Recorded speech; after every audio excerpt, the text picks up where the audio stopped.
Hello, it's me in my more normal habitat. I'm home. I walked in the door approximately 10 minutes ago and I had a very jubilant reunion with my dog, which is probably why I look like I've been licked to death. It's because my dog was very excited to see me and I was very excited to see him. And now he's asleep. um all right. Let me just get situated.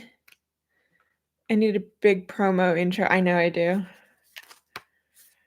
This is all very ad hoc, so bear with me.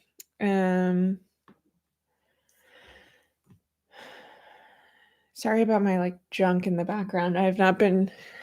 This is like my streaming corner because some of my apartment is very echoey, and so this is kind of the best that I've got. But it's kind of also full of junk, so. Okay, so let's catch up on what happened today. Before I forget, I was thinking, I was like, maybe I'll just stream tomorrow, and then I was like, no, if I go to sleep, it's just gonna all sort of pour out of my skull, and the days are already sort of blurring together. You want to see my happy dog? All right, let's see if I can kid him. People are still trickling in. I imagine it'll be a somewhat smaller crowd tonight just because it's 11 o'clock, at least over here on the East Coast. But people can always watch the recording after the fact and unfortunately miss out on the lively, wonderful chat. But this is what happens. So, all right, let me convince my dog to come say hi. Buddy, come here. Come on.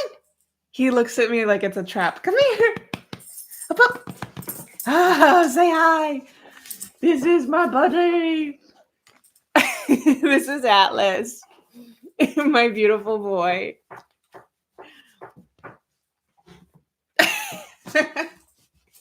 He's still pretty excited that I'm home, and I'm still very excited to be home with him. Whoop, there he goes. And back to napping.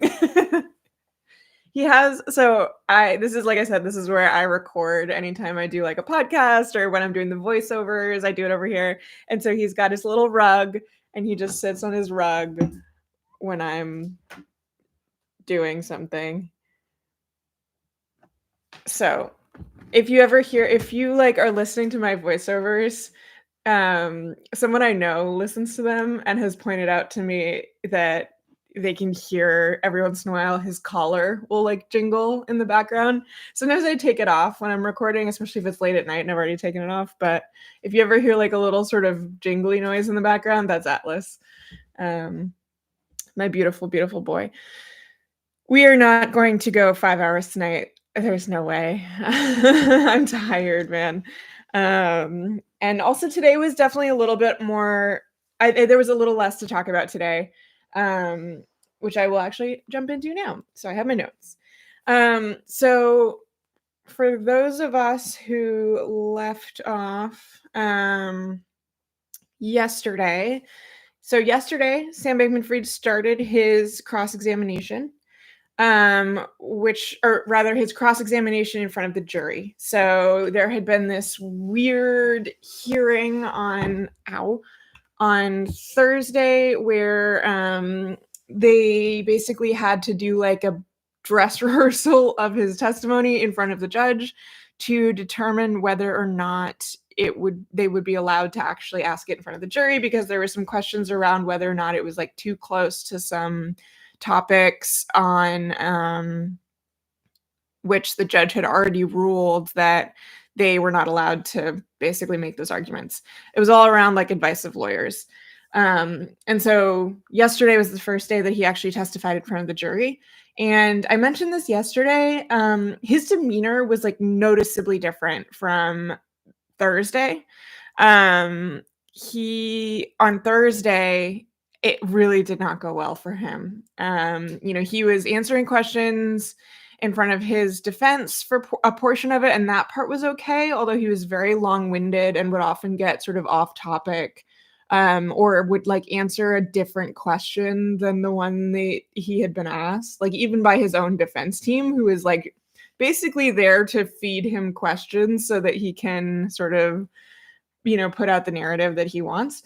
And then with the cross-examination, it went really badly because he was evasive. He was verbose with the cross-examiner, which is like probably not a good idea. Like you're kind of just supposed to say yes or no, or I don't recall. Um, and so she kind of the cross-examiner, Danielle Sassoon, who is an assistant US attorney, kind of shredded him on Thursday. And so I mentioned this yesterday.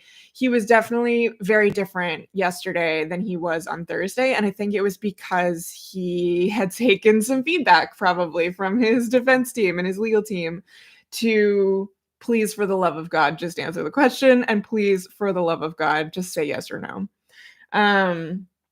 And that continued today. So he today was considerably less chatty than he had been on Thursday, which I think probably was a good thing for him because yeah, it just didn't give her as many opportunities to sort of tear him apart. It didn't make him, when he was still evasive, but he wasn't doing that whole thing where like he just tries to talk so long that you kind of forget the question that he had been asked. He didn't do that quite as much, and like that doesn't look good in front of a jury, especially when you have a cross examiner who's like really on top of whether or not you're asking or you're answering the question.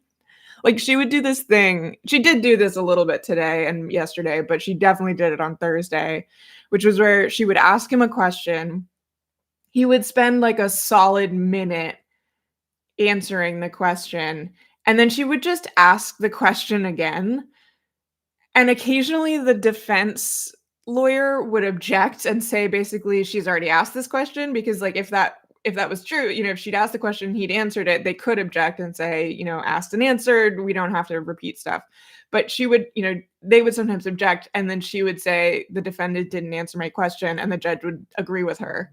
And that just looks terrible, I think, in front of the jury because because he looks evasive and like he's trying to talk circles around her, but like every time he does that, it just gets pointed out in a very visible way to the jury.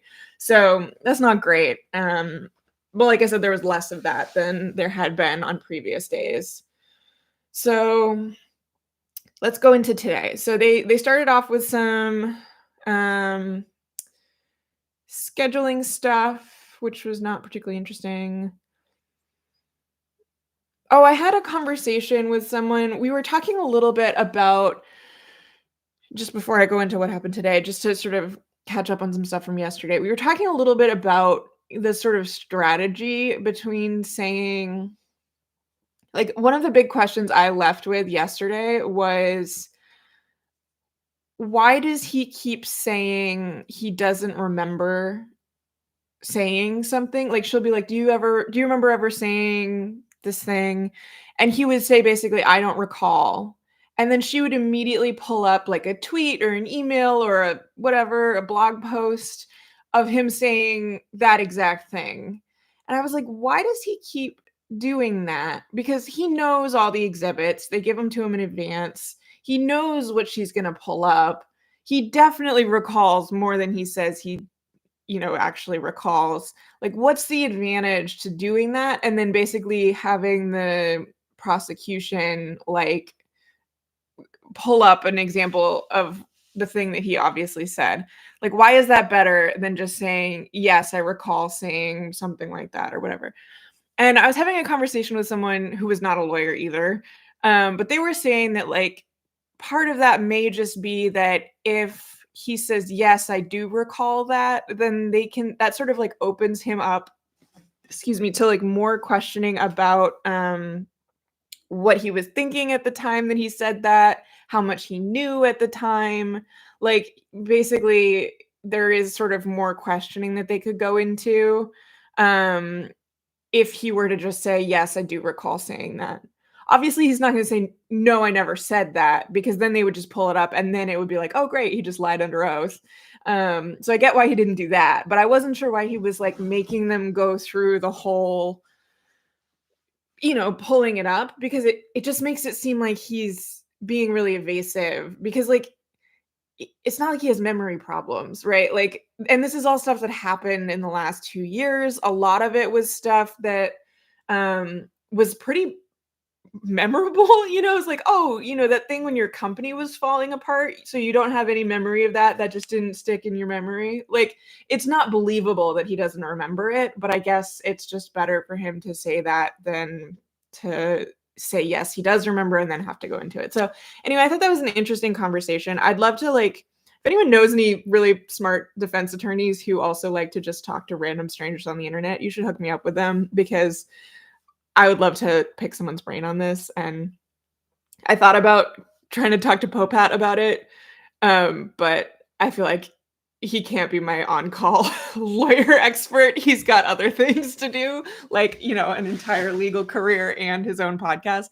So, yeah, I need more defense attorneys in my, like, circle so I can poke them when I have questions like this. So, or if you're a defense attorney, hit me up. Just don't pretend to be a defense attorney and then start saying dumb things to me. I will check. Okay. Um, so let's get into what happened today. So we left off pretty abruptly yesterday. Um, I remember being like, "Oh, we're done. Okay, I didn't know that we were just gonna end here." Um, he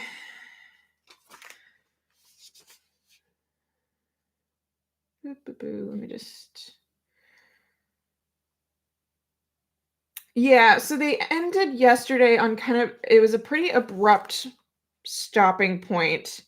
Um, but she had just sort of caught him in saying something that kind of contradicted his own testimony, and she was about to change subjects completely. And they'll often do this thing where they'll basically say to the judge, like, this is a good stopping point if you want to wrap for the day. And he usually will, unless it's like really early or something like that. And so that's what happened yesterday. So they started off again today by going back into the topic of the Bahamian Securities Commission. I keep having to catch myself because I up until this case, I thought it was Bahamian. What do I know? Anyway, so they started talking about these meetings that they were having with um, the Bahamian Securities Commission. It was basically Sam Bankman-Fried, his legal counsel, who he had hired like basically the day of. It was not someone he had a long-standing relationship with. His dad was there, and then some people from the BSC, and then some of the liquidators. And they were basically having these conversations about um, transferring assets to the Bahamas, um, which was something that the Bahamas had asked him to do. And it was part of this sort of back in the moment when FTX was collapsing, there was this sort of brief-ish jurisdictional battle over like whether or not it was going to be um bankrupt, there was going to be bankruptcy in the US. There's this also like simultaneous liquidation process happening in the Bahamas. It wasn't sure which one was going to be the primary one. There was some fighting over this. And at first, Bankman-Fried really wanted it to be the Bahamas. And he even said something to that effect in, I think, a chat with Kelsey Piper, who is the Vox journalist. He said something about like wanting to get it put into the Bahamas. And so one thing that they've been sort of trying to suggest throughout this case is that like he was interfering with it being moved to the US, because he was in with the Bahamian government to some extent. And so that's where she started off. She basically was like, isn't it true that you believed that if if the Bahamian regulators were running this, that you would be able to, like, weren't you trying to regain control of FTX? And he said something like, no, he didn't think he doesn't remember it going quite like that, but he wanted to play a role. And then she said something like, "Isn't it true that you had cultivated a cozy relationship with the Bahamian government?" Um, and he basically said, "Yeah, some of them, I guess," and then they pulled up all these different, examples of the ways in which he had gotten really cozy with the Bahamian government, such as, for example, talking about paying off the national debt of the entire country, which is like that's just such a crazy billionaire thing to do. It's like, "I'm gonna buy a country." Like, that's basically what he was talking about doing at that point. So that's the first thing they bring up. They also bring up this email that came into the case earlier on, and this is something the prosecution has been doing, and I think it's kind of funny. Um, like, every once in a while, they have to put something into evidence to, like, prove something else or to, like, establish something else, and it doesn't really matter what the thing is that they put into evidence, but they'll use it to their advantage. So, to make this a little clearer, like, they needed to put something into evidence to establish what Sam Bankman-Fried's phone number was, and that was for the purposes of this expert that they brought in during the prosecution's case who was testifying to where his phone was geolocating, and that was for the purposes of establishing that he had been in New York at some points, and that was for the purposes of establishing the venue of the case. But all they needed to do was like prove that he had this phone number, right? But they did it in this way that like they used to their advantage, where they took an email that he had sent to the prime minister of the Bahamas, giving him his phone number because the prime minister had asked if Sam would be willing to get on a call with his son to advise him on or because the son was an advisor to some NFT project. And it was this very nepotistic thing. And they didn't need to put this into evidence, but like because they had the opportunity to use this, that's what they did. And so they just needed it for the phone number, but like it was very much being used to illustrate this side point. And the prosecution has done stuff like that a couple of times, which like is kind of clever, but it's also just like it feels a little bit extra to me, honestly. Um, anyway, so they brought that up again, basically, that like you were really cozy with the Bahamas government. In fact, you were basically like offering to have this talk about the Bahamian prime minister's son's job because you were like buddy buddy with those guys. And then they also brought up it was like, didn't you joke with that Ryan Salem was basically a member of the Bahamian government? And he was like, I don't recall ever doing that. And then of course they bring up the chat where he does exactly that thing. So they did all of that. Didn't you give the prime minister and his wife floor side seats at the FTX arena? He says no, he doesn't. I forget if he says he doesn't think that ever happened or if he doesn't recall that happening, but of course they have evidence of it, so they bring it up. Didn't you invite the prime minister and his wife to a private FTX dinner with Bill Clinton and Tony Blair? This one he did recall.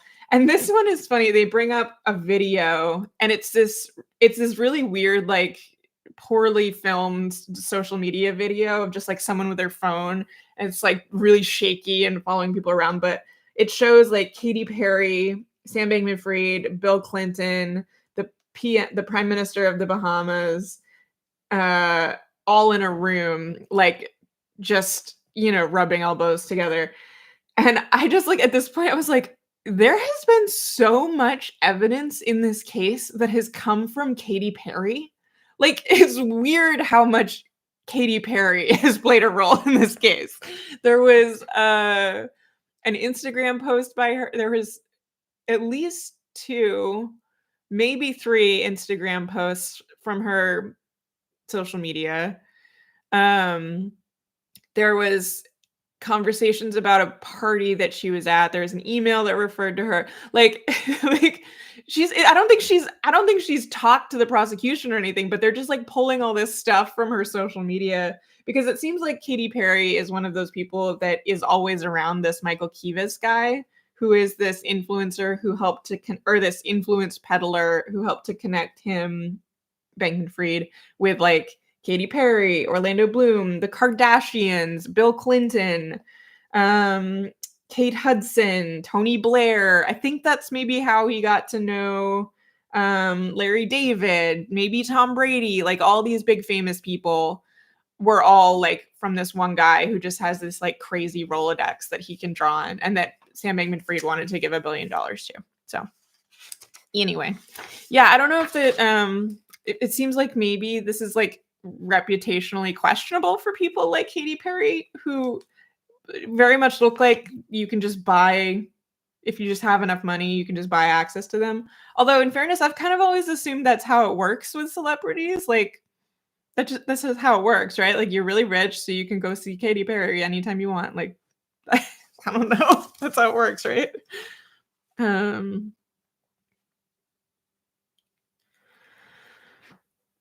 Oh, yeah, and then there was this whole conversation again about they were talking about the Bahamas government, and how he was so cozy with them, and they bring up this email that he sent basically offering to enable withdrawals for Bahamian customers.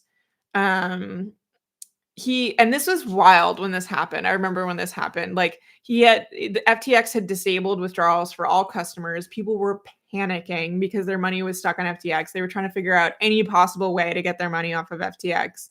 Um, and then FTX enabled briefly withdrawals for customers who were based in the Bahamas, which is like the craziest thing to do because imagine like it takes you 2 seconds to imagine what would happen, right? When they do this, which is that everyone suddenly tried to get a friend in the Bahamas or some random person in the Bahamas who was willing to do it for a fee to like withdraw their money for them. And it was like this whole shady thing where people were trying to like pretend they were in the Bahamas by using a VPN. You know, they were like, people were trying to get like pay random people in the Bahamas who were not crypto traders to like sign up for an account for them because maybe they would be able to do it. Like it was really not like it was the dumbest thing ever. But we later found out about this offer basically to enable withdrawals for the customers who were based there, which was really like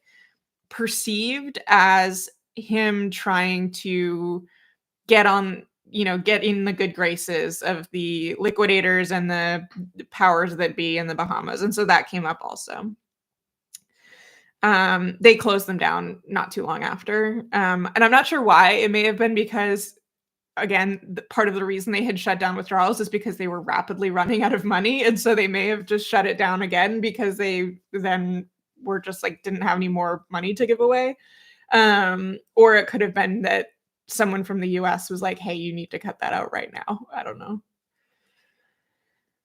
All right. So then we get into the question of bank accounts. This was some cross-examination on the question of like why FTX kept using Alameda Research to accept fiat deposits.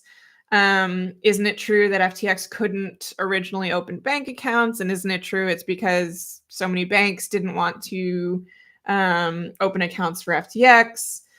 And like all these different things. North Dimension was again brought up, which is this entity that was created to basically accept withdrawals on behalf of FTX, but had been created in a way that like really obfuscated its connection to FTX. They bring up in evidence this like screenshot of the instructions that people saw whenever they want like so if an FTX customer wanted to wire money to their FTX account, so like you want to make a deposit in your account, sometimes you'll just like use a credit card or you'll you'll transfer crypto you already have, and then there's this other way which is doing a wire transfer. And so people who looked up the instructions would see that it said like, hey, this is the account that you should wire money to, and it said North Dimension. And so they were questioning him about that. Like it says North Dimension, not Alameda, right? And then you never disclosed that that it was North Dimension or no, that Alameda Research was the one receiving the funds that people were wiring to North Dimension, expecting to have go to FTX, right? He said yes. Um, and then he kept going like, or she kept going like, you never told customers that Alameda Research was then spending this customer money that was being, sent to it from North Dimension after being wired to the company. And this is a funny moment where he objected to her using the word spent. He's like, she's like, so you never disclosed to customers that Alameda Research was spending customer money, right? And he's like, I'm not sure I would use the word spending. Actually, let me just grab the transcript because this is a really funny moment and I want to make sure I get it right. Yoink.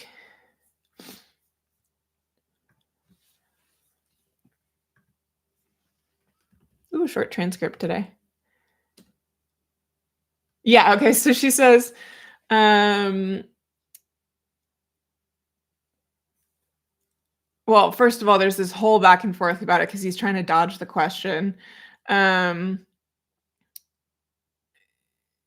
you ever disclose that Alameda was spending FTX customer fiat deposits out of the North Dimension account? And he said, no, I didn't know it was, and I certainly believed it didn't. At which point she says, I believe you testified that by September or October, you certainly knew that the money had been spent, correct? He asked her to clarify the date. And then he says, I'm not sure I would say spend, but yeah, that it had been used. And she goes, so when you say been used, it had been used by spending it on Alameda investments and expenses, correct? And he says, yeah, that's right. So like he didn't want to say spent, he wants to say used by spending. Like what is the purpose of that? Like nobody is fooled by this, my man.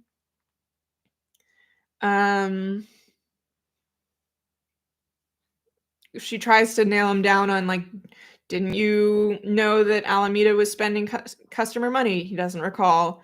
Didn't you authorize Alameda Research spending customer money? No, that's not my memory. So he was being really sort of cagey about it. There was this part where he actually did kind of acknowledge some of it, which I thought was probably not great for him. So she's asking about whether or not Alameda Research was spending these customer funds, which were deposited by customers of FTX. She goes, you knew while you were Alameda's CEO that it was at least possible, right? It being that Alameda was spending the customer funds. He says, yes.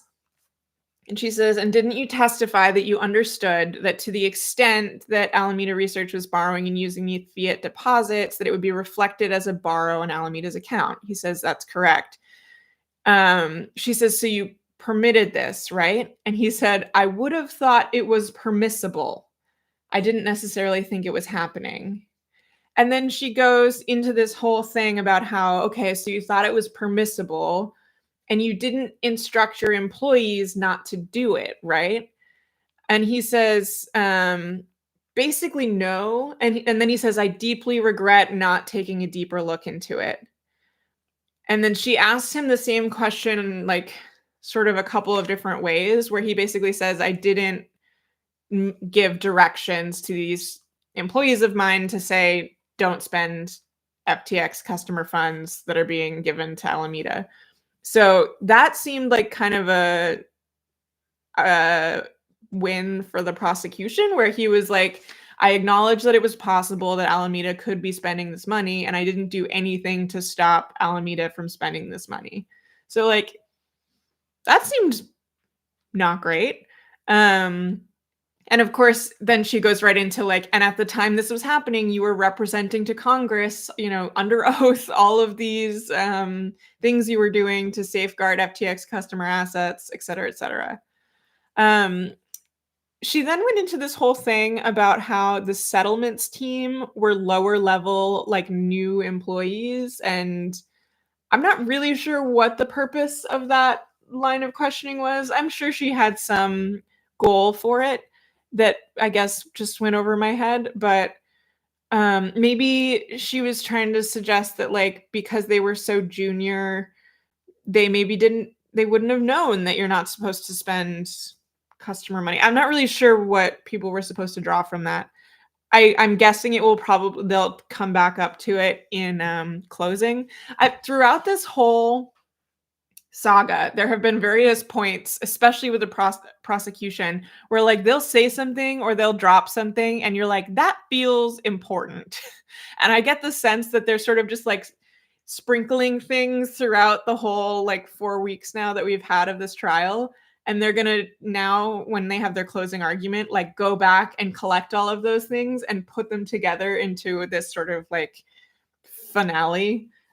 So we'll see if that comes up tomorrow in closing arguments, because I don't know, it's just one of those things. It's like, I bet that was there for a reason and they didn't just like go totally off script for some reason, Anyway. Um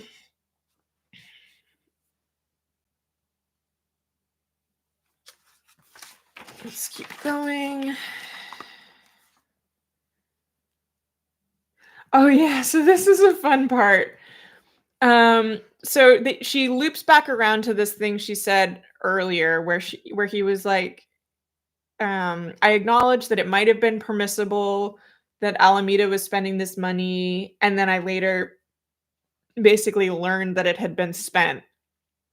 So she finishes asking about these lower level employees, and then she loops back around to that and says, um, let me just get back to it. When you claim you learned in September and October that $8 billion had been spent, what, if anything, did you know about who had spent it? And he says he doesn't remember knowing anything about particular employees. She says, "So it's your testimony." Again, for those of you who were listening yesterday, this is like the sign that Danielle Sassoon is about to like hit him with a baseball bat. "So it's your testimony that while you were CEO of Alameda, some unknown people spent $8 billion without your knowledge."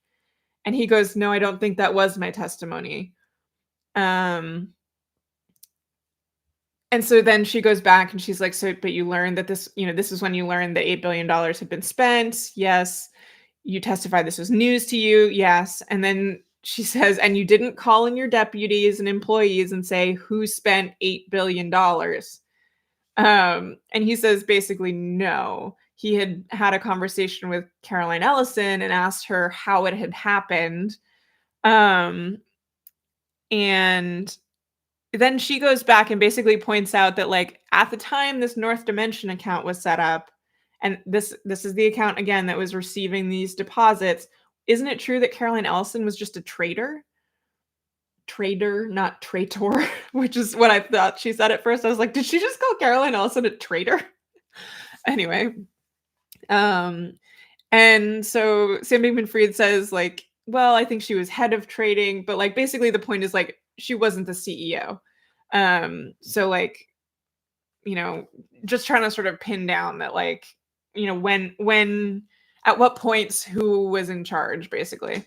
And so then she goes back, she says, did you fire anyone for spending $8 billion of FTX customer deposits? He says no.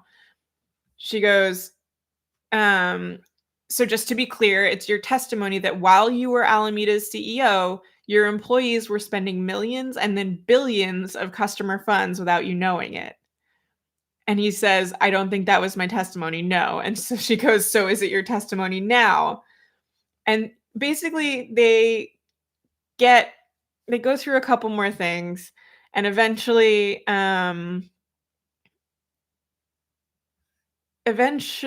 he basically says that um he isn't big on assigning blame to employees. Like, it's not his leadership style. Which, like, so I get it. Like, I managed employees back when I was working in software. I've read some things about how to manage employees. Like, blameless, culture. That's like a thing, right? Like, especially in software, it's like you want a culture where if someone writes a bug and something bad happens, like, oops, you took down the website for 10 minutes or something. That's a big outage and everyone's mad. Like, you don't you don't focus on the blame, you focus on what went wrong, like how to prevent it from happening again, blah blah blah. And that's like a good thing. I love that. I think that's important. Let's be clear though, a blameless culture does not expect like that does not extend to an employee just going rogue and spending $8 billion of customer funds, right? Like there is a spectrum of things that you should or should not assign blame for, and that is not anywhere within the you should not assign blame, right? Like that's a like come on, man. No one thinks that this is just like a leadership style type of thing. So I thought that was really funny. Like, no blame. We should just focus on moving forward. My cat, I don't know if you guys can hear a weird scratching noise, but one of my cats is a former street cat, and he does this thing where he doesn't like his food to be left uncovered, so he tries to like cover it, but there's nothing to cover it with, so he just like scratches the wall. Or maybe it's a cardboard box that he's trying to drag over. I don't know. Anyway, he's doing his weird stray cat instinct thing, so that's what's happening. Um, to be clear, he's lived inside for 5 years now. He's not been in danger in 5 years. All right. Atlas did show up on stream. Yes, I'll have him. How about when we get to the like lunch break or something, I'll have him pop up and say hi. I just want to try to get through this relatively quickly. Oh, okay. So some of you may recall my frustration yesterday when Bankman-Fried started to make this suggestion that some things were margin trades. And he basically, it made no sense. She was like, is it possible, like, is there any possible way that buying real estate was a margin trade or something like that? Like, it was just like, very extreme examples. And he was like, well, it's possible. And I was like, what? He was basically like, anything can be a margin trade. And it was just getting like more and more ridiculous. And then eventually he says something like, I can explain if you want me to. And sorry, I'm just trying to find my notes at this point. I just want to make sure I'm in the right place.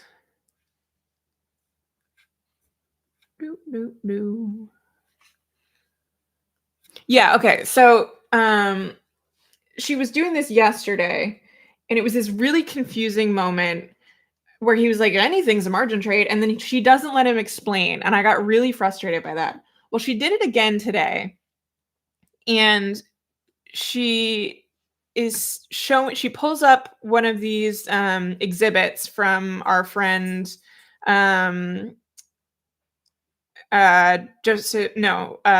Peter Easton, who is the first finance expert, and it shows this like $11.3 billion. It's like a pie chart, and the whole sum of it is $11.3 billion, and then it's broken down to show the spending in different buckets. And so she brings it up. She's showing one. So she points out one of the slices of the pie, which is a $1.2 billion investment in a company called Genesis Digital Assets.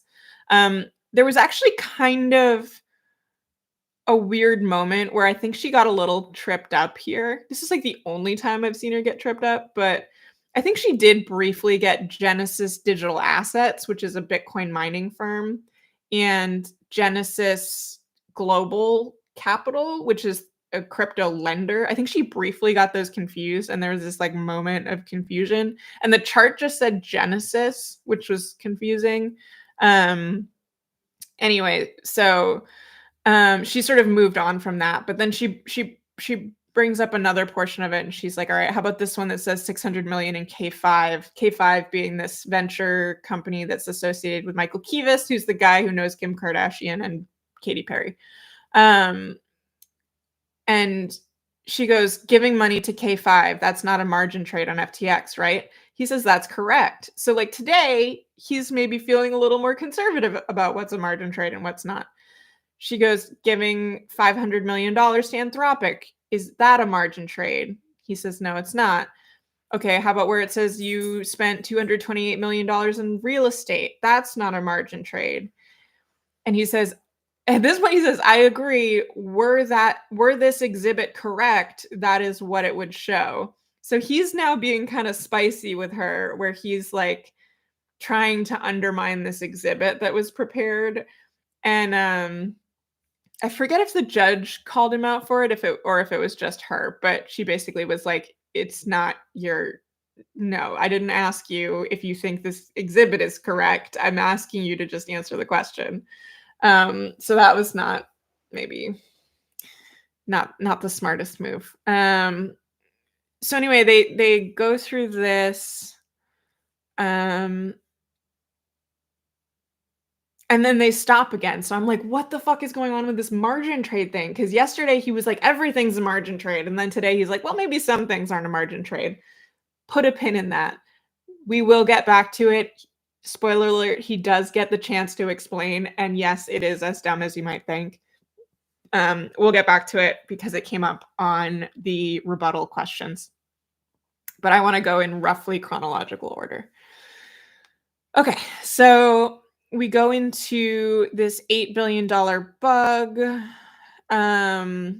He testified that in June of 2022, he learned about this bug, which is, to be clear, I was very specific about this previously, and I want to be specific again. They keep talking about this $8 billion bug. It's critical that you know that the bug was overstating Alameda's liability to FTX by $8 billion. But it was in the way that it was doing this was that it was showing a total liability of $16 billion.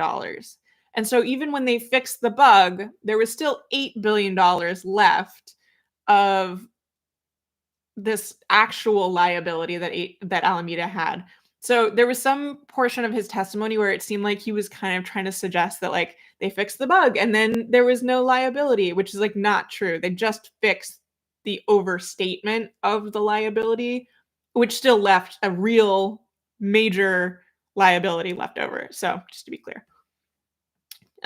So you learned about it in June, blah, blah, blah. He's super weird about how he learned about it. He's talking about he's first saying that Gary and Nishad told him that there was some bug. She goes, and he starts to be really pedantic about it, where she's asking, "You testified that your employees told you that the bug related to the size of Alameda's liability to FTX in the fiat at account. So they told you it was related to the fiat at account." And then he says, they said it had something to do with Alameda's liabilities to FTX, and then it had some relation to fiat deposits. I don't remember them in that particular sentence saying the fiat at account in particular. She asks him a clarifying question. He says separately in the conversation, they had mentioned the word fiat at. I don't remember them mentioning it in that same sentence as the one you referenced, but in the same conversation, I did overhear them using the word fiat at. And then she goes, "I'm not asking you about one particular sentence, Mr. Bankman-Fried." He goes, "Okay." She goes, "I asked you whether your employees told you that this bug had to do with the fiat at account." And then he goes, "They said that. They did not tell that to me, but they did say it and I overheard it. Or at least I don't recall them specifically telling it directed to me." Like, what hair is he trying to split here?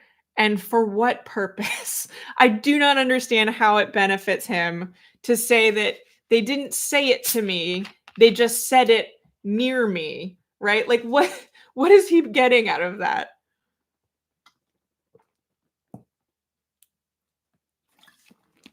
Sorry, do you ever, like, fly in an airplane and then it feels like all of the moisture has been sucked out of your body? That's me right now, so if I'm, like, chugging water, that's why.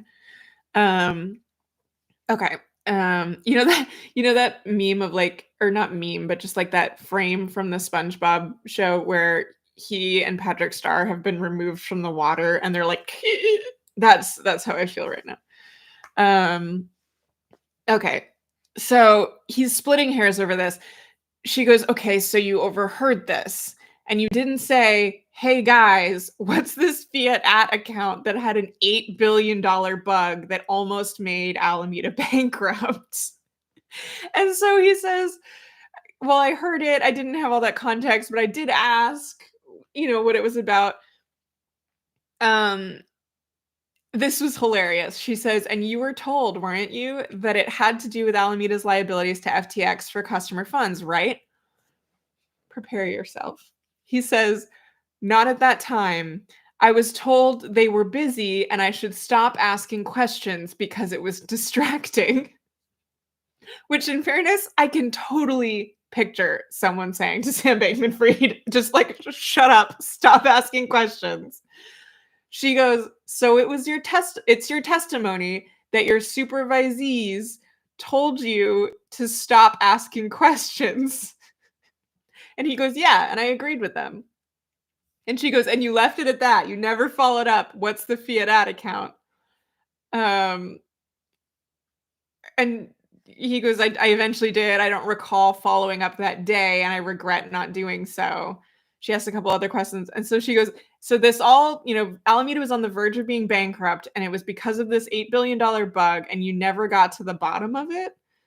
Um, he gives this weird answer. She goes, "You trusted." He gives this answer about how, like, I had a couple different people all independently confirm that the new understanding was correct, and I trusted them. And she goes, "You trusted them, but you had no interest in understanding an $8 billion bug in something called a fiat at account." Um, he goes, "I had interest in understanding it. They were also just busy, and I had prioritized getting the high level updates and making sure they were working on fixing it." She goes, "An $8 billion bug, that was not a big deal to you?" At this point, his defense lawyers object, and it is sustained because she was being a little bit over the top, I guess, on that. Um, I'll come back to why she was pursuing this line of questioning because it did come up later, and I later understood why she was hammering this particular point so hard. We'll get back to that. So then she talks about Adam Yedidia being told to fix the bug, um, and let me just grab this.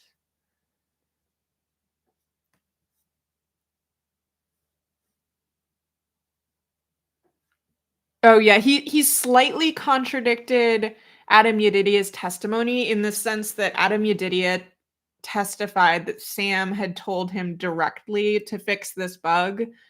He claims that he told the developer team and the leadership, I guess, of the developer team to make sure it got fixed, and that through them, Adam ended up working on it. She basically asked a bunch of questions to determine if he was lying, basically, when he testified this. It didn't really get resolved. Um,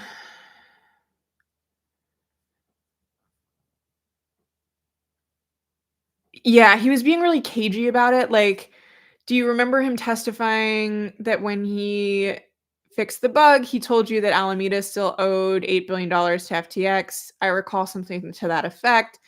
Um, he- Sorry, I just want to double check. Anyway, he's like really beating around the bush on this, and eventually, his defense lawyer objects. The court sustains it, but then the judge actually asks a question.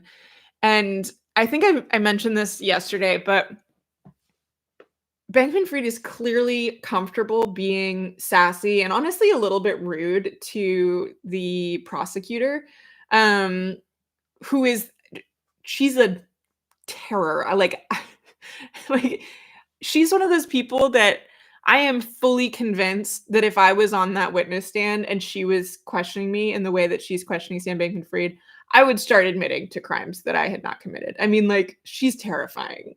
Um, yeah, I she's terrifying. I'm also one of those people though who like I go through airport security and I'm like, "Do I have drugs in my bag?" Like, no, I don't have drugs in my bag, but like I'm like, maybe I do have a brick of cocaine in there. I don't know. So, this probably says something about me more than something about her. But anyway. Um so anyway, he's always been very comfortable in sort of talking back to her in this very sort of petulant like I realize it sounds like he's like annoyed teenager, but like it is very petulant the way that he talks back to her.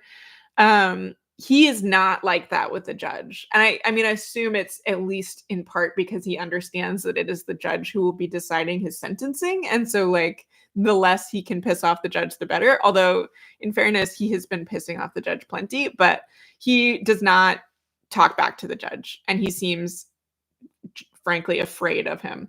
And so every once in a while, when Bankman-Fried is being particularly belligerent or like obstreperous with Danielle Sassoon, the judge will ask kind of the same question just to get him to fucking answer the thing, and he will usually answer at that point.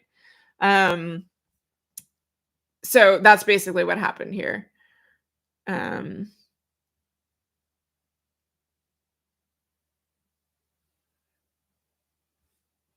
Yeah, and so then he's basically saying that, the first he ever learned about this $8 billion liability was in, let me just quickly double check the timing here, June.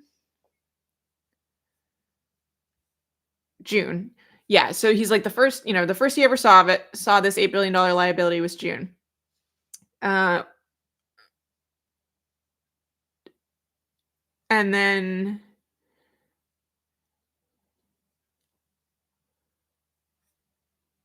or sorry, the $8 billion, the first he ever learned about the fiat at account was October. So there's this bug in June, and then he learns about this fiat at account, which represents the entirety of this liability in October. And then she immediately, he basically says, yes, I learned about it in October, or at least that's when I remember having concrete conversations about it. She pulls up a spreadsheet that shows fiat at with a negative, I think at that point it was actually negative $10 billion, not negative $8 billion. And this spreadsheet was from June of 2022. And so like basically, and this is a spreadsheet that had he prepared it or had he just seen it? I think he had just seen it. I'm not sure. But anyway, it was like basically trying to establish that he probably really was aware of this liability, considered like several months before he said he was. After that, do stuff about what he disclosed to customers. I'm not going to go into too much detail about that because it wasn't terribly interesting in my opinion.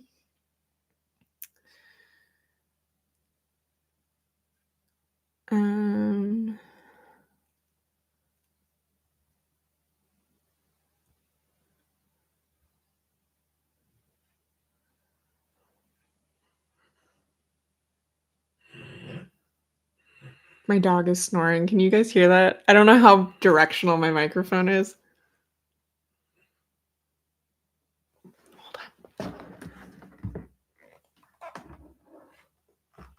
He's having like one of those twitchy dreams. Let me see if he'll do it. I think he heard me lift my laptop and probably woke up. Sorry. Anyway, if you heard this weird sound, it's not me. It's my dog snoring. Hopefully he doesn't start farting and then you guys think I'm doing that. Now I've totally lost my place because I got distracted by my dog having good dreams.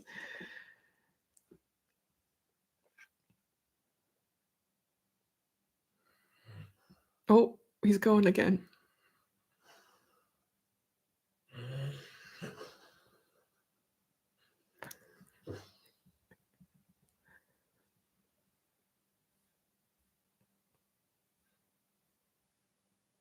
I love it when he snores.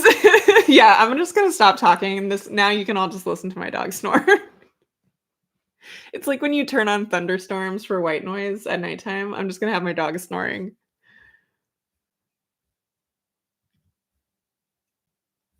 Alright, there's a bunch of stuff about various illiquid assets that were on the balance sheet.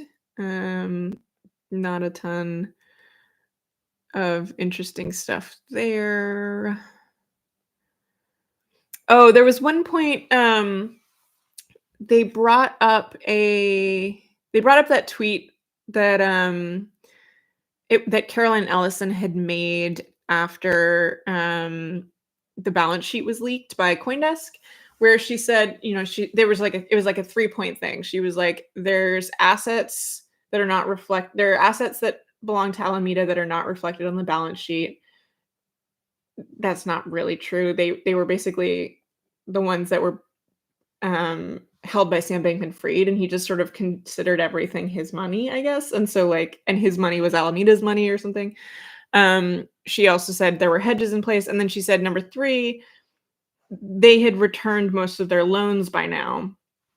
And the prosecutor was basically saying that technically you hadn't returned most of your loans because you had this enormous loan that far outstripped any of your other loans that was to FTX and you hadn't returned that. So I don't know. It seemed like kind of a gotcha. I don't really yeah, I guess technically that tweet wasn't correct, but also Caroline wrote it, so I don't really know. Um some questions about clawbacks where I'm also not really sure where they were going with this. Um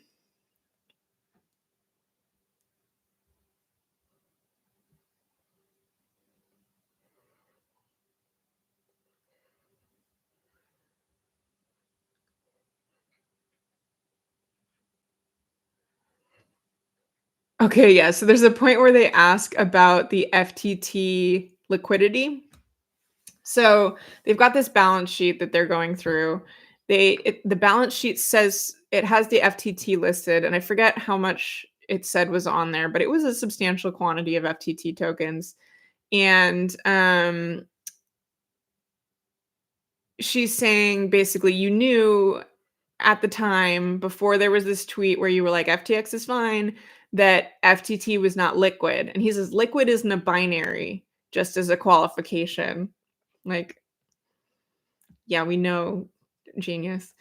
um so she goes, yes or no, would you say that you did not consider the FTT on Alameda's balance sheet particularly liquid? And he says, I don't think I would have said that, no. um Don't say that, Sam, because you know she's got the receipts. You know it. You literally know it because they've had to provide them to you ahead of time, and you have had the chance to review them. Of course, she brings up a chat where he is giving everyone updates about withdrawals on FTX because this is when people were withdrawing like mad, and he literally is saying in this chat, here's this update on our assets and what we have left. It's listed like FTT. And then he says, that's without selling FTT slash Solana, etc. But I assume that right now there wouldn't be a huge amount of liquidity for them. Like, so there's this thing. And then, so she says, do you see where you wrote that? He says, yes. She goes, and you wrote that, correct? I did. It's like, and then she moves on, and the jury is left with this impression that he was just being very dishonest. It's like, wow, you really got one over on her, Sam.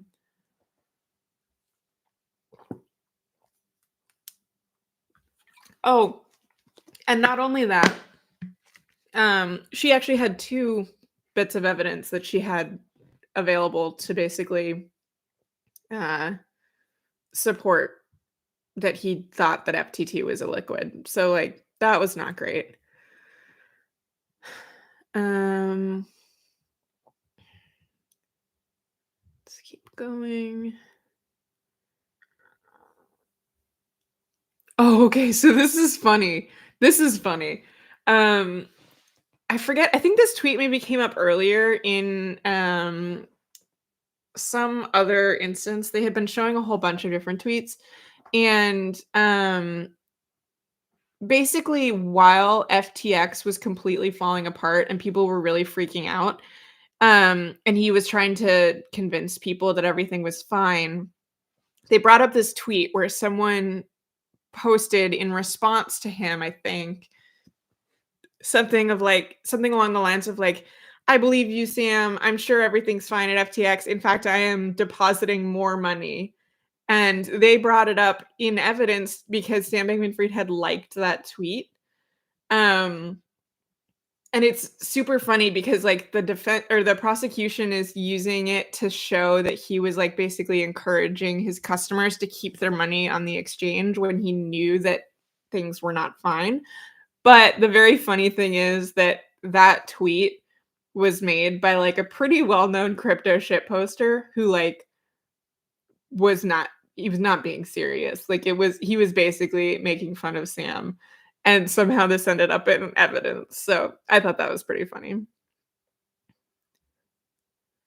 But in fairness, he was going around liking tweets that customers had made that were like, "I'm not gonna withdraw my money. I'm sure my money is fine." Um, so, like, it was sort of the general sentiment that he was, like, really trying to do that. Um, they bring up they played a clip from the, all hands meeting. So there is at least in the overflow room that I have been in a couple of days, there is something so wrong with the audio whenever they play, like, a recorded clip, like, of audio or video or something where it's, like, so blown out, you cannot understand a word that they said. Luckily, I had listened to all of these ahead of time because these were put into evidence during Caroline Ellison's testimony, and so I knew what was being said in the clip, but everyone else was like, "What the fuck did they just say?" Because it's, like, completely unintelligible. Um, basically, though, they play this clip where it's the one where Caroline Ellison like an employee asks her like who knew what was really going on, and that Alameda was spending FTX customer more money, and she says uh Sam, Gary, and Nishad pretty much.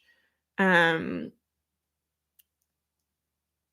and so she Yeah, basically asks him, like, "You would agree that you, Caroline, Gary, and Nishad were the ones involved in the decisions to spend FTX customer money by Alameda, right?" Of course, he says no, because if he said yes, he would basically just be admitting to the whole thing. But she's just making him, like, really directly contradict her testimony. This is weird. Um, Carol so sorry, not Caroline. Sam and actually, many of the people in his orbit are just prolific note takers to their own detriment. Like, don't take notes on a criminal conspiracy type of stuff.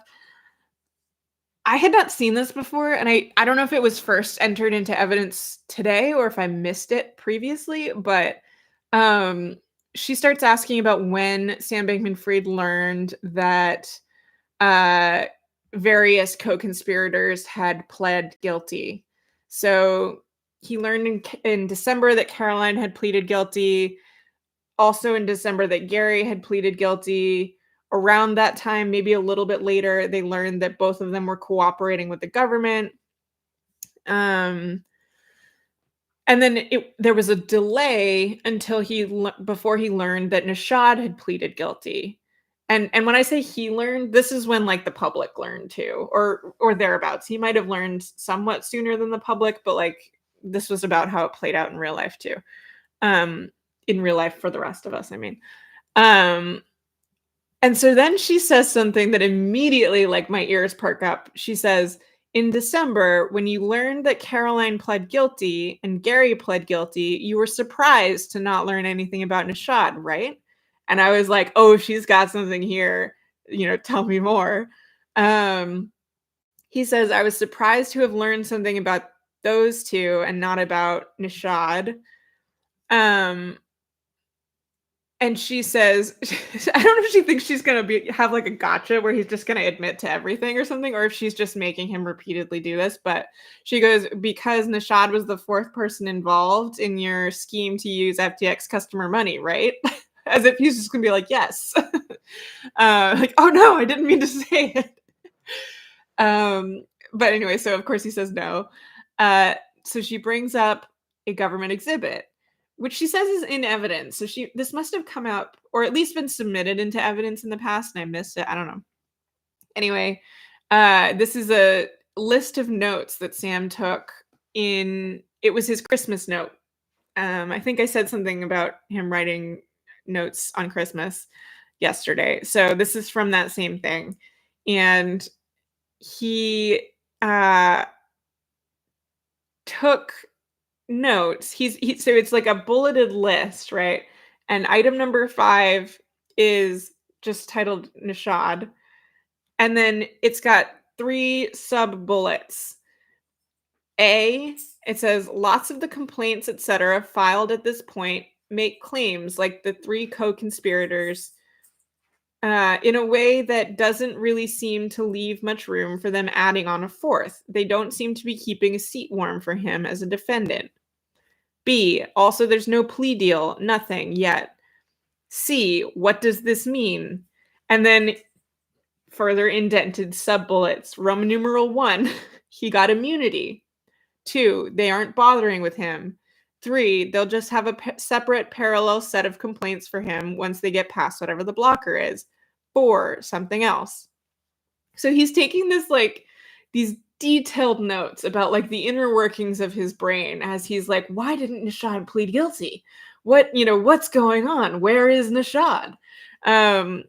It's just like such a weird thing to do. And this is of course in his Google Drive. Like he's not doing this on a sheet of paper that he could throw away or like throw in the fireplace. He's doing this on Google that can be so easily subpoenaed. Like, buddy, dude, what are you doing? All right, we're gonna keep going. Oh, actually, I think that was the end of it. Yeah, that was the very end of it. She left off on that note that he took. And so I thought it was kind of a little bit of an abrupt ending. I was like surprised that was where she ended, but she did leave off on like a pretty memorable uh portion of the testimony. So that was pretty wild. I don't know what that document was about, but like if anyone in here is thinking about committing crimes, can I just advise you as your lawyer to not take notes on the deepest thoughts that you're having on Google Drive? Like just don't do that. Okay, so at this point we go to redirect. So for those not that familiar with the structure, basically the defense gets to ask him a bunch of questions first, and then there's cross-examination by the prosecution, and then there is redirect, which is his defense gets to ask him more questions to basically rebut some of the stuff that he may have said during cross-examination. This was not super interesting, honestly, in my opinion. A lot of the defense portion kind of wasn't just in general because there's a lot of stuff that we already know. It's a lot of just like trying to give him opportunities to say things that make him sound good that don't actually have that much substance. Like you're not going to learn anything new really during the defense, in my opinion. But there were some portions of this that I thought were slightly interesting. So I'm just going to skip right past some of the stuff that was a little bit dry because, yeah. So just going to double check. Yes, here we go.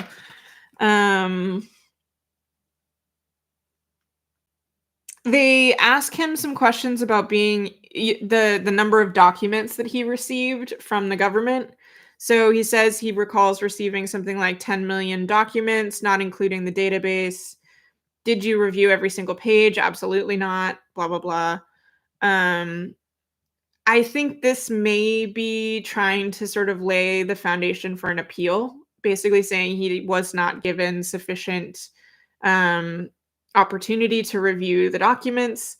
They had actually tried to Um, the defense had made a pretty bold move before the trial began, where they tried to get the judge to agree to preclude any evidence that had been submitted by the government to the defense after some cutoff date. I forget what the date was. It was like July or August or something like that. Um, and they just wanted to say that, like, everything after this can't be used by the government in their case, basically arguing that he didn't have sufficient opportunity to use it and, or to review it, and the judge was like, "No, of course not." Um, because he basically was like, there is no expectation that the defendant personally gets to review every single scrap of evidence that is produced. Like, this is why he has a legal team. And in this case, he has a very, expansive legal team that is in charge of doing this. And like, he has had access to these documents for months and blah, blah, blah. So this was not very well received by the judge, but they tried. The judge also was like, are you saying that he doesn't have enough time to review the documents? Because you can request to put off the trial so that he has more time to prepare. And they're like, no, no, no, we don't want that. So I think this is going to be a tough thing for them to actually appeal. But they're just, I think, trying to get their ducks in a row, I guess, to do so. Um, One thing I noted at this point is that his demeanor majorly changed between when we were talking to Danielle Sassoon, the cross examiner, and then going back to his defense. So he was, I think I used this word yesterday, sullen when he was talking to Danielle Sassoon. He was clearly resentful of her, angry that he was being asked questions that were not permitting him to. I think, the overall perception that I left Sam Bankman-Fried's testimony with was that he was upset at the end of it because I think he felt like he wasn't able to tell his story. And I think that's what he really wanted I think that was why he wanted to take the stand. I don't know if he truly thought this or if he just hoped, but I think he thought that he was just going to be able to get up there and like tell his story to the public in whatever form he chose. Like those rambly Substack posts that he had made where, he would just be able to explain everything to the extent that he wanted. And he very much was not able to do that. I mean, even with his defense attorneys, they were asking him specific questions and he was sort of scoped to what he was allowed to respond to. And so by the end of it, it was like he was unsatisfied, like he wanted to, really say what he had to say. But he definitely looked a lot cheerier during the defense redirect because he was getting asked questions by sort of a friendly face, and they were questions that were very much formulated to make him look good. And he knew that this was sort of the closest he was going to get, I think, to the opportunity to say something, public about what happened. But I can't, yeah, that was like a very strong impression that I got, was that like, this is where he wanted to just sort of explain and he sort of couldn't do that. I also actually, one thing I noticed is that throughout the afternoon, so I'll get into this later, but throughout the afternoon was spent in sort of this dry procedure where they argued over the charge document. And it was mostly just the lawyers going back and forth. Sam Bankman-Fried said absolutely nothing throughout the whole thing, nor should he have. Like, it was not for him, basically.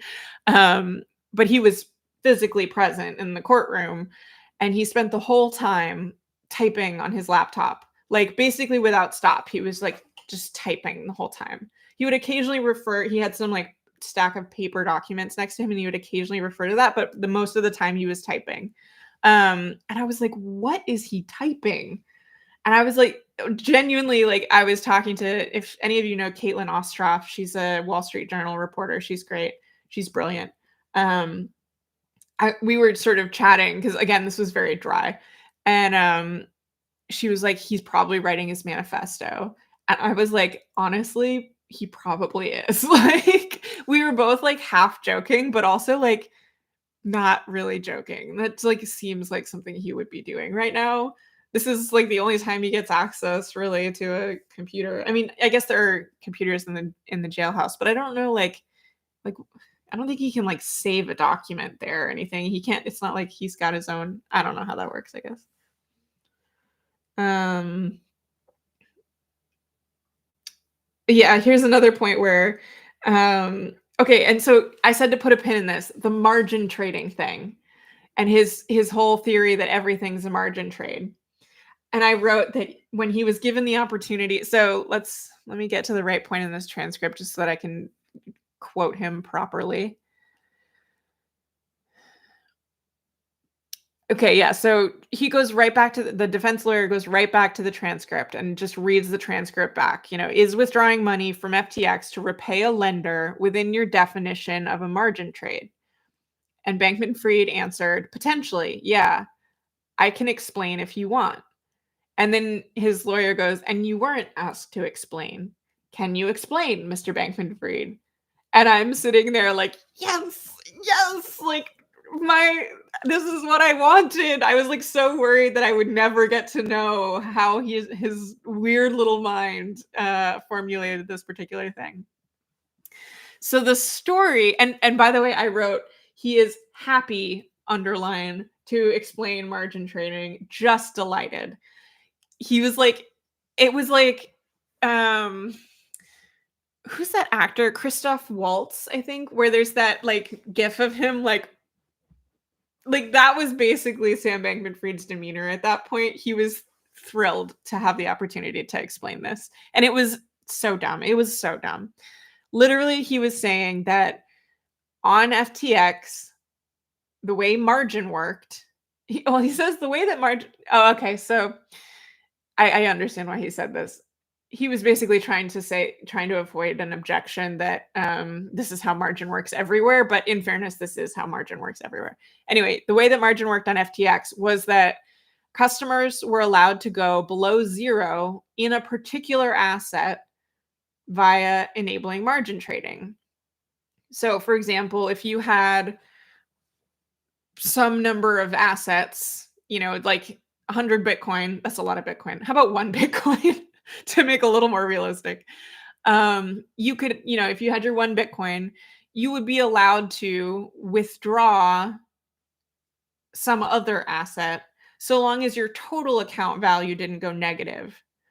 And then he's saying that, and this is using the margin trading feature that you were allowed to go negative primarily. Um, you were allowed to withdraw below 0 in a specific asset. So not like overall, unless you're Alameda, of course, but he didn't make that particular exception. And so then he goes into this thing that he had talked about previously, which is that once you've withdrawn money from FTX, there's no restrictions on what you can do with it. You may remember the whole muffins thing. I literally at this point was talking to the journalist next to me. I was like, if he says anything about muffins, I swear to God.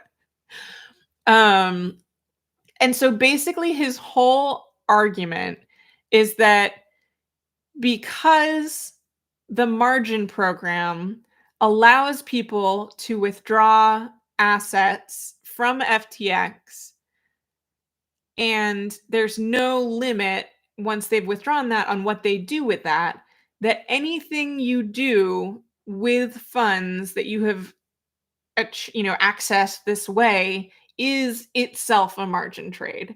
So through this theory, buying muffins is a margin trade, right? Like it's the dumbest. It makes no sense. It's like this weird, and he had said this actually during the cross examination where he's like, "This is just a hypothetical." Like he's doing this like thought experiment while he's answering questions to the cross examiner, and like I'm sure he thinks he sounds like the the meme where the guy's brain is, like, so big he's falling over, but, like, everyone was like, "What?" Like, it's just so dumb. So, anyway, I have been at least satisfied that I know what was going on in his head, kind of, but it made about as much sense as I expected to. I mean, it is the so literally everything's margin trade is the answer. Um, I don't know why then he would have answered earlier this in the cross and said that buying real estate was not a margin trade, putting money into Anthropic was not a margin trade. Like he was kind of inconsistent on his answers there. Maybe it was because some of them were phrased as like hypotheticals, like, would buying real estate be a margin trade? And he was like, potentially, versus the questions later, which was like, when Alameda spent this money on this thing, was that a margin trade? And at that point, he said no. Like, that's the only guess I can make as to why he answered those questions differently. But anyway, that's, I guess, the logic. I genuinely like trying to go inside his head to understand why he answers some questions these ways. It's like it's scary in there, like I'm trying to put myself in his head and I'm like, I don't think I want to be here. Like I'm going to stop doing this. Um okay, and then this was weird. They went into more detail about the mobile coin thing. This has come up so many different times. They're going back and forth and back and forth on this mobile coin thing. Um so yesterday it's like we're gradually learning more about mobile coin, and I did say earlier that I didn't feel like we really ever learned anything new during the defense questioning. That was kind of a lie because we did learn something new here. um and I do not know why the defense decided to offer this detail, because I don't think this made him sound better in any way. In fact, I think it made him sound substantially worse. So they went into details, more details at least, during cross-examination of the exploit that happened with MobileCoin. And so I'm not going to totally recap it because it's a very long story, but basically there was this outside trader who had taken out a position of MobileCoin and BTMX and some other tokens, and it looked really weird. And so Ryan Salem and Nishad Singh and Gary Wong were um, worried that this guy, this random person on the exchange, might have been doing market manipulation to exploit um, FTX. And Sam Bankman-Fried had testified during Cross that he had basically agreed. He had seen this and he was like, "All right, I'll take responsibility for this account. I'll monitor it. If and we'll see if it looks like market manipulation, and if it is, I'll step in, and if it's not, I won't intervene, because you don't want to stop your customers from doing legitimate things." And then he testified during this cross-examination that he had failed to watch it closely enough, and ultimately it turned out that this person was trying to do margin manipulation. They did successfully exploit this risk engine, is how they put it yesterday. And it resulted in a loss to Alameda of around $800 million, which is fucking huge. When I was talking about this yesterday, I was saying that like the Axie Infinity hack, which is one of the largest hacks that I have on Web3 is going just great. If you put aside the bankruptcies and stuff, which are huge for different reasons, but like if you're just looking at hacks, the largest one is 625 million, I think, off the top of my head. So 800 million is like huge, huge. I should add it to Web3 is going just great. Anyway, so he screwed up. This thing happened, and then he testified that he basically transferred this position to Alameda Research because he felt bad. He was like, it was my fault for not paying enough attention to this account. They got liquidated. I'm going to move it to, or that we got exploited. I'm going to move it to Alameda. And that's sort of like I'm paying for it because he owns 90% of Alameda. He owns a majority of FTX too, but it's a smaller majority. Now, of course, the other people testified that, well, the actual reason that they moved it to Alameda was because he didn't want it showing up on FTX's balance sheets, which were much more visible to external investors, et cetera. That's not here or there for this particular point. So now everyone's caught up on where we were as of this morning. Well, during the defense, they go into more detail on how this exploit happened. And so he had referred to it yesterday by saying that, he'd taken out this trader had taken out this position, manipulated the market, and then because of quote loopholes in the risk engine, um, this trader was able to withdraw a huge amount of actually, liquid assets that he could trade and profit from, leaving Alameda Research with all of these illiquid tokens that he'd jacked the price up on, but that there was no way they would ever be able to sell it for that. And I remember yesterday, I was like, so what's this loophole? Like, this sounds like an interesting bug or hack or something. We learned today what this was, and it was not a bug because they had referred to it in the past as like an exploit or something like that. So I'm thinking it was like a bug, right? Like there was some issue with the code that this trader figured out and was able to take advantage of. No, that's not what it was. Let me just. So he goes back over some of what he said yesterday. So he's asked, "Can you explain what you meant by loopholes in the risk engine?" I'm gonna skip what I just said. He basically just did the summary that I did with a little bit less incriminating detail. So I'll catch up. He says he's agreed to manually monitor and adjust some settings and to attempt to protect against this risk that they would withdraw all these funds, but without liquidating the customer at this point. In doing so, I overrode FTX's standard risk procedures there and personally took responsibility for that account. And then he says, they were right. I was not nearly as correct, which is a very funny way to say that you're wrong. He did, though, say I was effectively wrong. He says the customer did attempt ultimately to abuse the risk procedures and found loopholes in, among other things. Still, I would love to know more about that particular caveat. The parameters I had manually set while attempting to monitor that account. He said, in keeping the account open, I had blocked withdrawals on the account, but had forgotten to block transfers between other FTX accounts. To my memory, they transferred the funds, the assets, to another FTX account, which they then withdrew. Which, by the way, is basically the strategy that had been described earlier in the case by Nishad, maybe? I forget who testified about this. But if anyone remembers, there was that weird moment during one of the witness testimonies where they were talking about the bribe to the Chinese government. This was Carolyn Ellison's testimony. This was the same strategy they tried to use there because they had gotten a bunch of Alameda assets had been frozen on an exchange by the Chinese government. They tried the same thing where they tried to set up a new account, transfer the funds there, and then withdraw them. So, like, it's not like he's not familiar with how people go about doing this, right? Like, he tried to do it himself, but didn't manage to remember to prevent that from happening. Anyway, so I was saying, I thought it was really weird that they felt the need to clarify this and how this happened, because this, in my opinion, makes him sound way worse.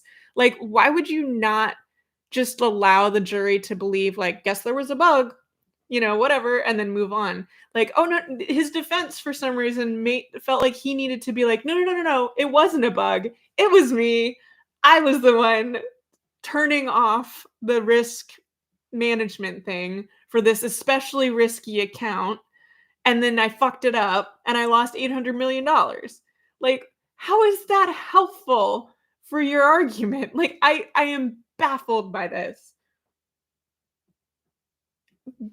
Baffled. And then he again tried to make this claim that he's not sure if Alameda Research suffered a loss. It's the same thing from yesterday where it's basically like, it's not a loss if you don't sell. Like, you lost the money. You acknowledge that they basically took $800 million dollars from you because they were able to jack up the prices of an illiquid token. Like, he's basically like, "Well, maybe it kept going up." Like, spoiler alert, it didn't. Of course it didn't, because it was manipulated up, and there was no other market for it. So, one did not just appear after this guy started jacking up the price. Like, who do you think you're fooling here? Anyway, that was very bizarre. I was like, "What the fuck?" They tried to get around some of the cross-examination on statements he made to journalists, basically by arguing that, well, he was talking to so many different journalists at that point that maybe he wasn't thinking straight. He said he was talking to around 50 journalists in this sort of November, December time period. It's like, man, I guess you shouldn't have been talking to so many journalists then if you didn't want to be saying dumb shit to them that would come up on cross. Like, if only someone had warned you. And he basically was saying he wasn't very prepared for these interviews. You know, sometimes on the longer end, he would prepare for like an hour for one of these interviews. Sometimes he would prepare for like 30 seconds for one of these interviews. Um, which again, like, that sounds like a you problem, dude, you know, especially because the cross examiner previously had made him acknowledge that, like, you understood that as CEO of this company, it was really important to be careful about what you said publicly, right? And he was like, yes. So, you know, the idea that he was like, and then I just decided to go crazy with it, you know, is maybe not the most convincing. Although I guess at this point he wasn't the CEO anymore. But and then finally there was this argument around oh, I didn't have access to the data because these mean bankruptcy lawyers locked me out of the system because they were worried I was going to steal all the money. And so therefore maybe he said something that was wrong because he didn't know. Like, maybe there was $8 billion dollars that he just didn't know about somewhere and the company was still liquid. Who knows? He couldn't check. Um, Now they go into the DMs from Kelsey Piper, who is this Vox journalist, who he had this what looked to be a very unguarded conversation with. This is the one where he said "fuck regulators." So his defense attorney brings this up. He claims that so they say, you know, do you recall testifying about these Vox DMs? Who is the reporter? And Sam Bankman-Fried says, Kelsey. She had been a friend of mine for about a decade. This is something he said elsewhere, basically that he was friends with this person. He didn't realize he was speaking on the record. She basically, you know, accusing her basically of publishing these DMs that were just private between friends. And it was, I can't believe she would do such a thing. Well, after publishing this article, Vox said it was a spokesperson for Vox who said this. I don't think it was Kelsey specifically speaking, but via Vox, Kelsey basically said they were not friends. Like, she had interviewed him once before in I think it was like that summer. You know, everything fell apart in like November, but in that summer before, she had interviewed him for a profile that she was going to be doing. And then like years before that, they had some like social overlap. And I think maybe professional, like they kind of had overlapping social circles or something. And so maybe like they ran into each other once in a while. But like, friendship is not how she describes it, right? Like, and they didn't talk, you know. And so he's basically trying to make this out like, I can't believe my friend would do such a thing. And she's like, friend, you know, like what? Anyway. And then they bring up this whole fuck regulators thing. And he at this point is laughing. He's like, they say like, do you recall being shown a portion of the chain in which you use the phrase "fuck regulators," and he's like, "Yes, I do." You know, it's like it came off very acted, you know, like he was just trying to be personable and like, oh, I can't believe, you know, these darn prosecutors are being so silly asking me these questions. And then basically they say like, was that the full extent of the chain? No, it was not. he starts to give more context, which is funny because I was thinking maybe he would try to claim like there was more to that chat than Kelsey had published.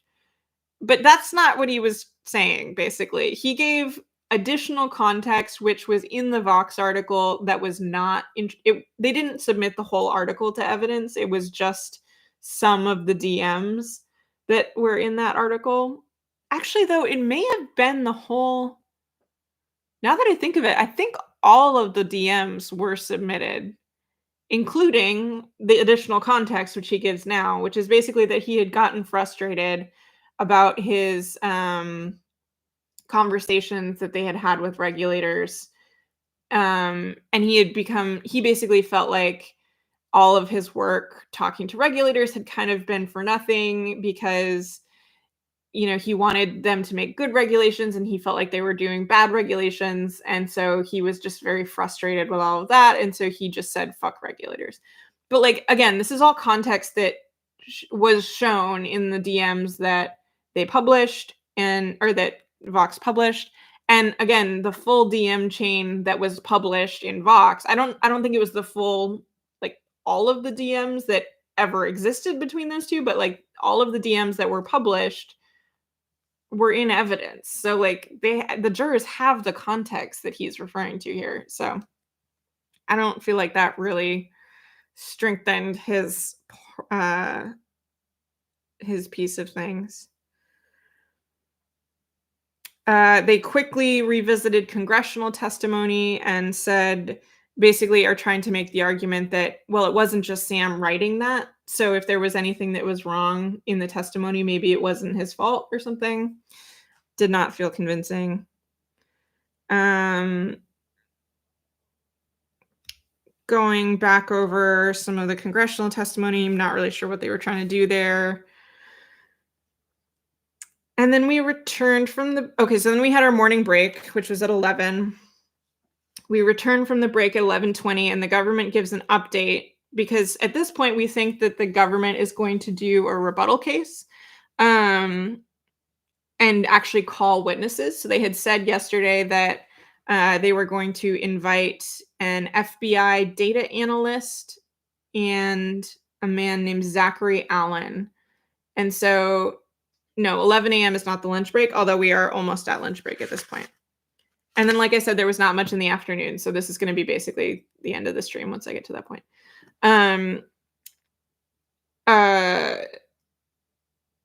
So in the beginning of the day, they basically decided they were not going to call, or they announced that they were not going to call this FBI data analyst. So I had thought yesterday that they were not at lunch break. You'll get Atlas in a minute. He's sleeping, kind of. He's doing his little donut thing. It's cold in here. I should have put a sweater on him. Okay, so they said at the beginning of the day they were no longer going to call this FBI data analyst. I don't know if I was confused or if they were bringing this analyst for multiple reasons, but I had thought that they were bringing this analyst to contradict the expert testimony presented by Joseph Pimbley, who was the finance expert brought by the defense team. And they had spoken about this yesterday, and they were worried that they might not be able to get Joseph Pimbley in time to like analyze this. Anyway, this morning they were talking about having her come to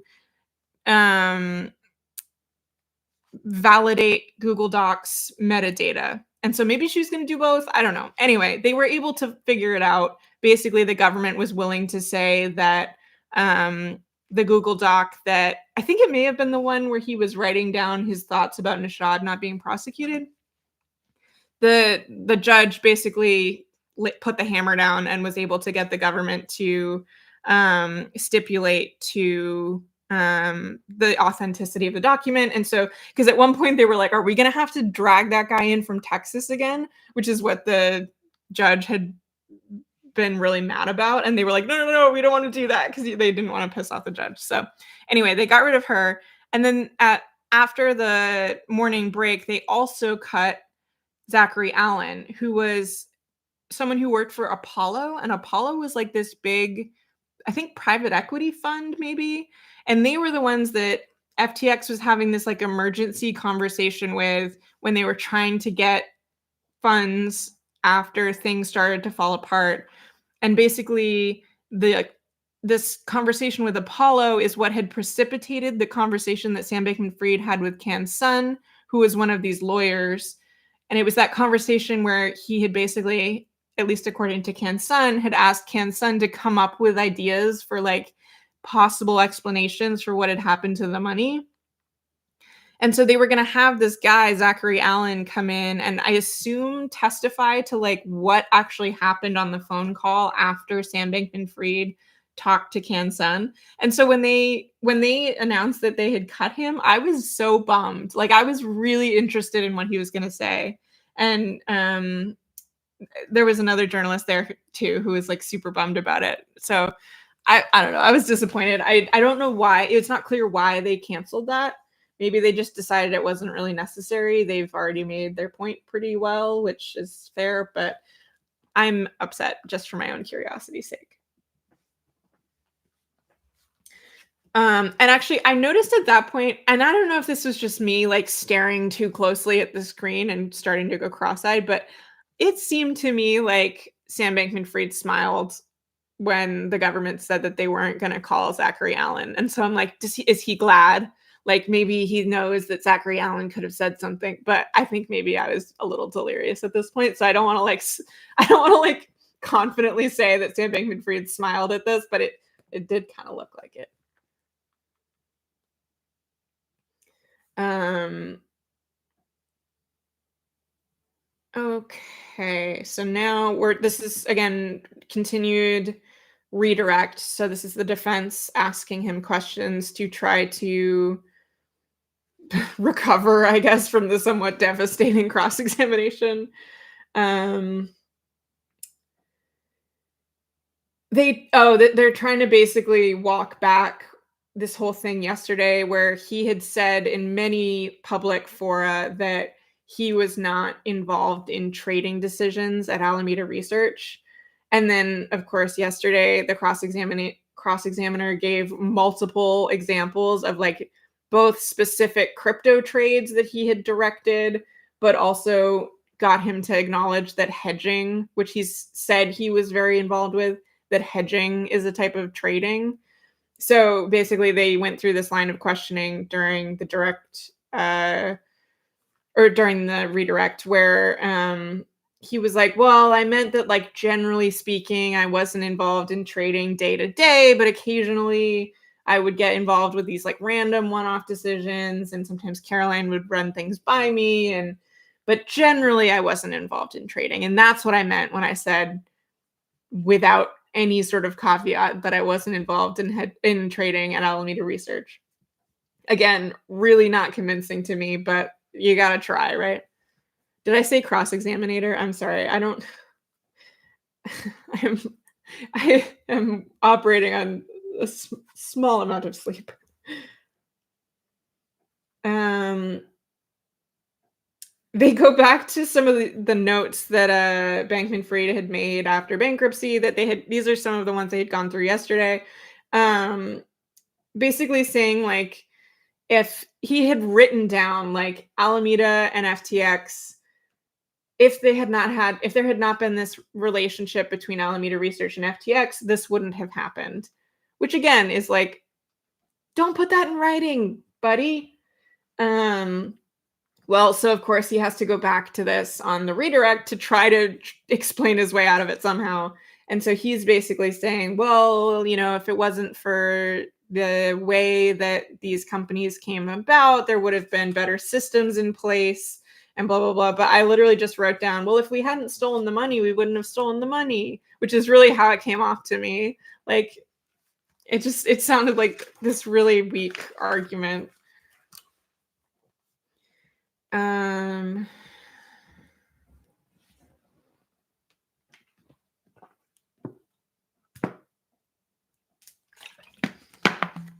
all right. Let me just double check something in this because I have this big question mark.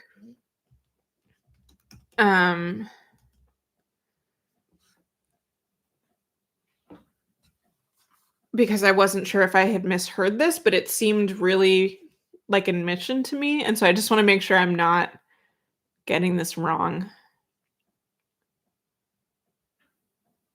Oh, I did get this wrong. Okay, cool.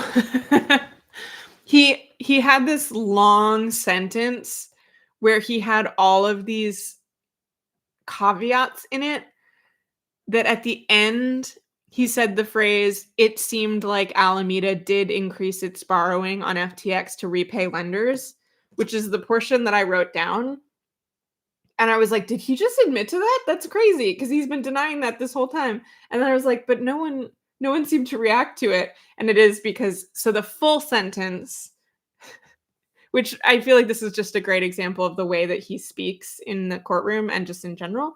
The full sentence is, um well, it's actually 2 sentences. So that was one of the 2 things that I think, referencing there. And then get ready, this is 1 sentence. The other was that I don't actually remember it being the case that, at least on net, and I don't know about specific movements, that it seemed like Alameda did increase its borrowing on FTX to repay lenders. So the full sentence, he's saying, "I don't actually remember it being the case that Alameda increased his borrowing," but because there was the sentence was so choppy, it sounded like he said the opposite. Anyway, at this point, I was just taking some notes on his demeanor. So he was like smiling throughout his defense. I noticed. He would often speak directly to the jury during the defense redirect. And he had this sort of confidence about him that he certainly did not have during cross examination, where he looked very stiff and upset. And I noticed that during the cross examination, he rarely looked at the jury, or he would do this thing where it's like he was facing straight ahead and his eyes would just flicker between like the person asking him the question and then the jury. And I don't maybe it looked better if you were in the courtroom and you were like in the jury box and he was occasionally making eye contact with you, but all I had was like the video feed, which is like the feed on me right now. Basically, it's just like straight on, and it just looked like he was like looking back and forth, and it made him look really like cagey to me. But I do want to acknowledge that that may have looked better in person when you could see that he was looking between 2 people repeatedly. But anyway, I noted that throughout the defense rebuttal, he would often almost like turn to speak to the jury, which I suspect he was coached to do, to try to be more relatable or empathetic or something.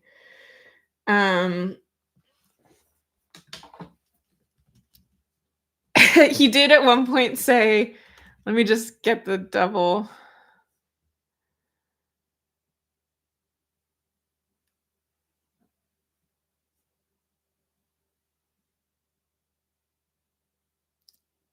So there's this response. It takes up almost a page, where they're revisiting the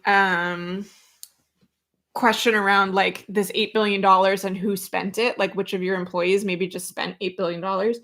And he is giving this answer where he's like acting out this like really almost like offended that someone would even ask him confusion, where he's like, I don't think it would be the case that there would be a clear decision at which point a particular person or people would, spend particular dollars. He's it's like really overdone. And then of course he says the phrase, money is fungible anyway. And then he continues on. But it's just like such a Sam Bankman-Fried thing to say, just like the phrase money is fungible anyway. And like there's no way that landed well with the jury. Like, nobody outside of crypto knows what the word fungible means. Like, they just don't.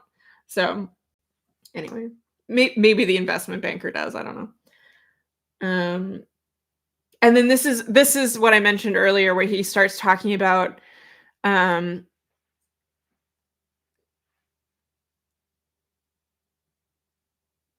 yeah, he says the other part of it, I mean, I don't know if this is right or wrong, but for better or for worse, it has been a part of me that, like, I wasn't particularly interested in trying to dole out blame for it. That wasn't my priority. It generally wasn't my priority. it was generally something I deprioritized as a leader, and I tried to focus as much as I could on what stuff has happened and what's the best thing we can do going forward." It's like, "Oh, you're such a strong leader, Sam Bankman-Fried." And he basically was like, "My priority at the time was not assigning blame for this missing $8 billion, actually $10 billion at that point. My priority was to manage the risk that was posed by this giant hole in the balance sheet." Um, so that was his defense to that. They tried to go back and defend some of the stuff that he said around the fact that Alameda Research is allowed to have collateral stored off exchange, which I thought was a pretty strong part of the cross examination, where she was basically saying that no one else was allowed to do that. Like it really just looked like special treatment. Um, he basically tried to say,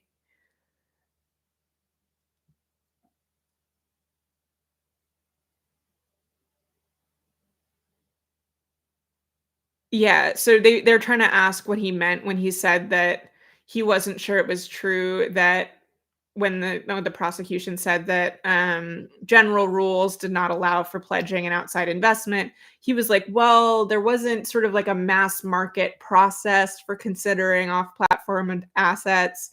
Anything to do that would have to be sort of individualized," which again, it seems like he's arguing that he was giving Alameda Research special treatment here, which, like, that's what the prosecution is arguing too. So I don't know what distinction he was really um, trying to make here.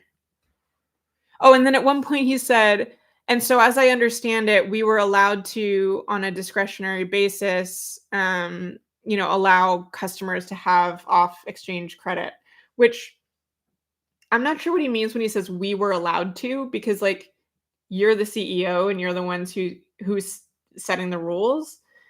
He may have meant like I understood it to be legal to do that.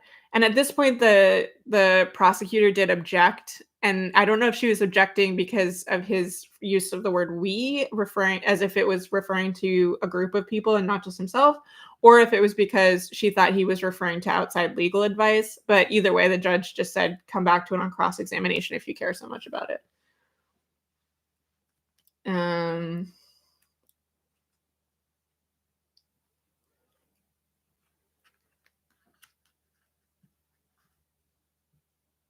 they go back over this whole multi-tab spreadsheet issue where he gave this really weird set of answers to the questions yesterday about this balance sheet, and this is the balance sheet that has, like, the main one that has the actual story of things, and then it has the 7 alternative balance sheets, and he's basically trying to say he may have just seen the one balance sheet, and just because it had multiple tabs doesn't necessarily mean he looked at the multiple tabs.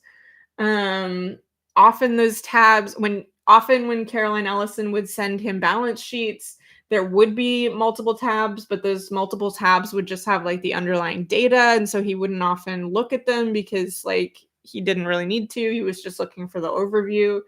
So who knows? Maybe he didn't even notice that there were all these alternative balance sheets. Maybe Caroline Ellison was just doing it all on her own. Anyway, I was curious if the Google metadata could establish that he had looked at specific tabs, or if it only just establishes that he looked at the document. I don't think this is something that they're going to actually try to argue, because I think they're trying to be a little bit take a little bit of a light touch on how much they rely on metadata. Um, but I'm just curious for my own sake.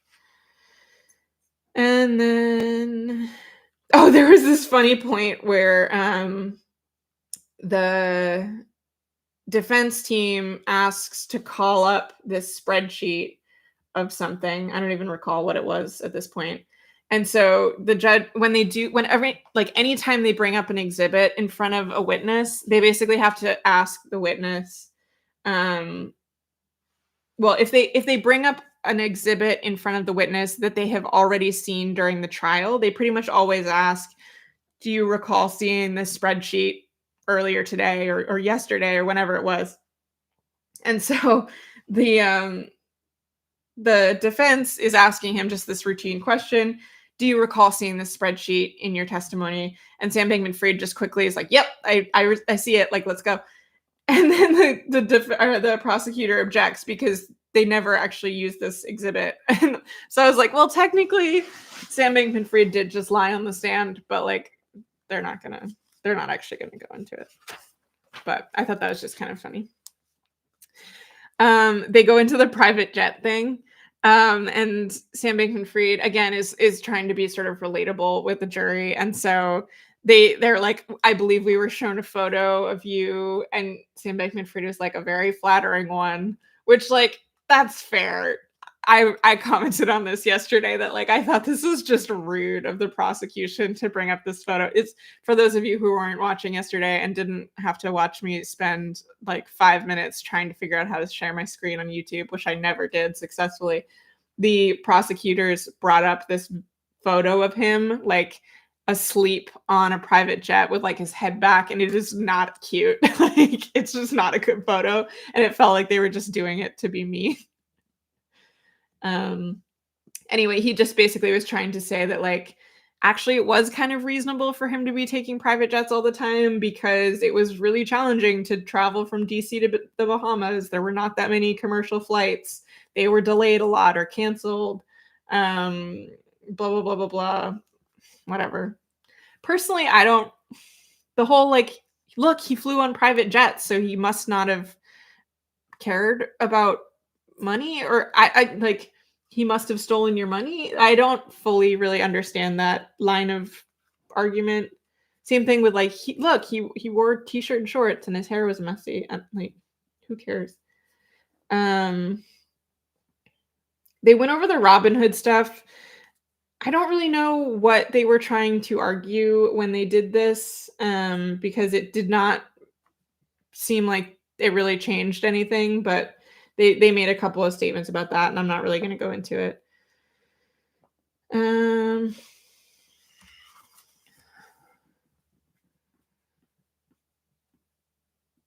then, okay, so this is, I just want to read out where they left off.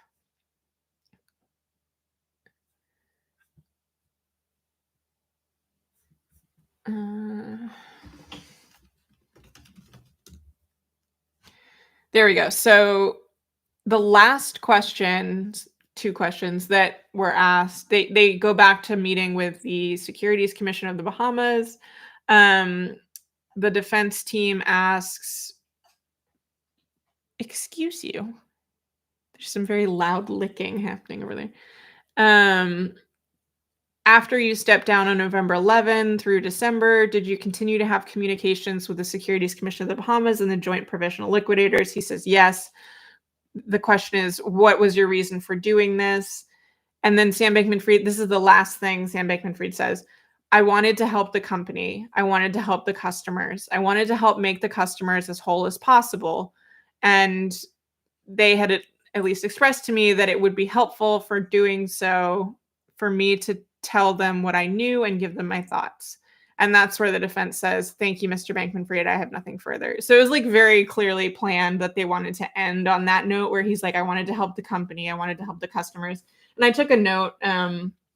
I'll go back and find the actual quote, probably in my newsletter or something. But this is almost the same thing that they ended his direct questioning on.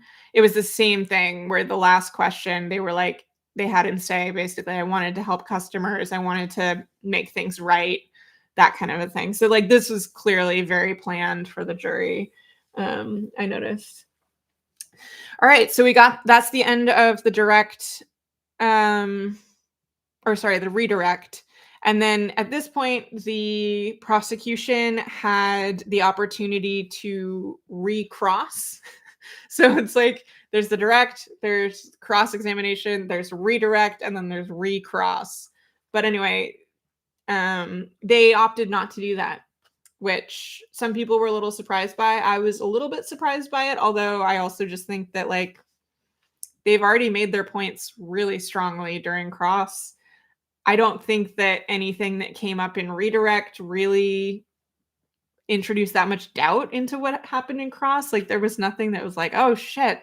Wow, that really changes how I think about it." Like, it was just, like, kind of weak arguments, and so I think it was just like, let's just leave it on the mic drop and, just go on from here. So, at this point, the defendant says no additional evidence, or the defense lawyers say that's the end of our case. Basically, the defense rests. And then at this point, they wanted to. Actually, this is the point where they said that they no longer needed to call someone from Texas about metadata. And then we went to lunch. So then it was lunchtime. And it was a long lunch too, actually. They wanted to. Oh, they were at this point they were getting, so they had established at this point that there would not be a rebuttal case, I think. Yeah, they established at this point that there was not going to be a rebuttal case, and so we knew at this point that it was going to be after lunch. It was going to be the charge conference, and so I think the reason that lunch was so long today was because lunch was like almost 2 hours. I think no, less than that maybe, but it was long. Is because they needed to do a lot of printing, and I was like, why are they doing so much printing? It turns out it's because the charge document is 60 pages long, and they had to print out like copies of it for everyone, and something was going on with the printer, and so it was like this whole thing. So we had this really long lunchtime. All right, I promised I would show you my dog. I can see people putting dog emojis in the chat. First, I will show you my sleepy dog because it's really cute. He's got the longest legs. He's like part deer. And then I will have him jump up so that you can actually see him in his full glory. Come here, buddy. Oh, sorry, that was my table. Come here. Oh, I scared him. Come here. Hop up. Hi, buddy. Oh, hello. This is Atlas, the good boy. Oh. Oh, God.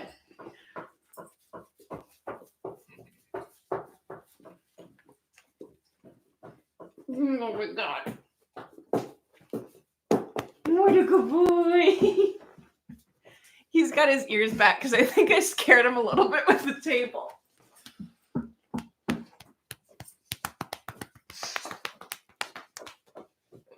Okay, that's enough smoochies. That's enough.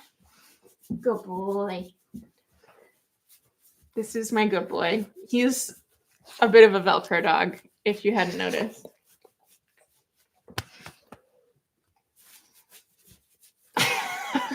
He's a hugger. And I think he's ready for bed pretty soon. Okay, bud.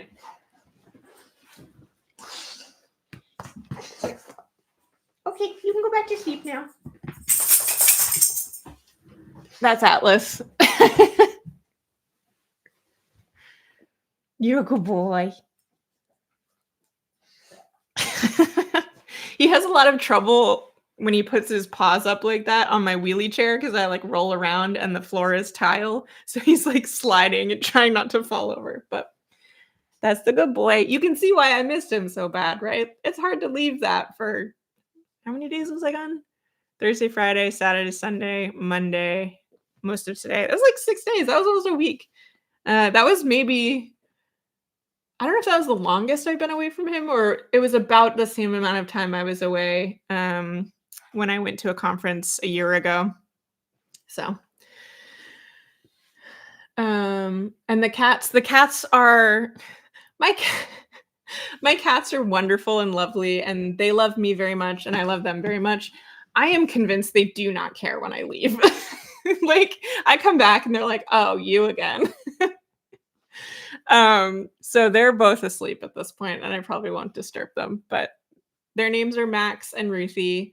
Max is the old one. He's like, I don't really know how old he is because he was a street cat, but he's like 14 or something like that. And then Ruthie is about 5 years old. They're both rescue cats. Max was a foster fail back when I used to foster cats in Boston, and then Ruthie was also a foster fail. She was the only kitten that I ever fostered who was just a single kitten, because I would sometimes foster like litters of kittens with the mama cat. I did a whole bunch of those, and then Ruthie, they needed some is like kind of an emergency, and they needed someone to take this kitten. And this was when I was trying to get to see if Max liked other cats because I didn't know. Um, and so I was like, perfect, like a single kitten. I'll see what he thinks. Kittens are like the easiest thing to introduce a new cat to versus like just bringing an adult cat into the house. And so I bring Ruthie in. She's at this point 4 weeks old, like way too young to be separated from her mom, but we had no control over that because she was rescued and they couldn't get the mom. Um, she's 4 weeks old. She's like this big. And Max is terrified of her. And to be clear, Max is like 15 pounds and he looks like a street cat who's been in a couple of fights. He's like a bruiser. And he's like, "What the fuck is that?" She's like this big and she's like, "Hi." So anyway, they get along great now. But he was not convinced about her at first, and it took him a while to forgive me for bringing her around. Um, anyway, she's a good cat. They're both great cats, and they're both very asleep right now. Okay. Yeah, I cannot believe that was 5 years ago either. It's insane. It feels like yesterday that she showed up. Same thing with Max, but I mean, Atlas is gonna be 3 very soon, actually. I think so. I don't know when his birthday is either because he's a rescue, but I have a better idea of his birthday because I got him as like a puppy. And I say that November 15 is his birthday. So his birthday is 2 weeks from now, and he'll be 3. All right, I'm just gonna quickly go over what happened after lunch. It's literally gonna take me no time at all because it was extremely dry. So what they did is they went over the charge conference or the charge document, which is literally this long document, which I'm sure you can find and read if you want to, which is basically what the judge he will stand up and he will read this to the jury. So all 60 pages of that, this poor guy is going to read to the jury, and it basically explains to them the charges. And there are 7 charges in this case. It explains the charges to them, and it explains like what the charges mean. So he's going to explain like what wire fraud is and what elements need to be satisfied in order to establish that someone has committed wire fraud. So it's basically to make sure that the jury fully understands what they're just supposed to be deciding that he's guilty or not guilty on. And so there's this whole process where like there's this draft that's prepared, I think, by the judge, and then the defense team and the prosecution team both get to argue over the wording of it, and they can ask that stuff be added or removed or edited. And so some of it was really just like copy edits, basically. Like there was a typo that they had to fix, and there was some weird, like they kept using the word would when they should have just said is. And so they had to do stuff like that, which was extremely dry and not interesting. And then there were some parts that were a little bit more substantial. So for example, I think the biggest thing was actually the first thing that they brought up, which was on the wire fraud charge. Basically, the initial wording was that they want something, wire fraud has to do with misappropriation of assets.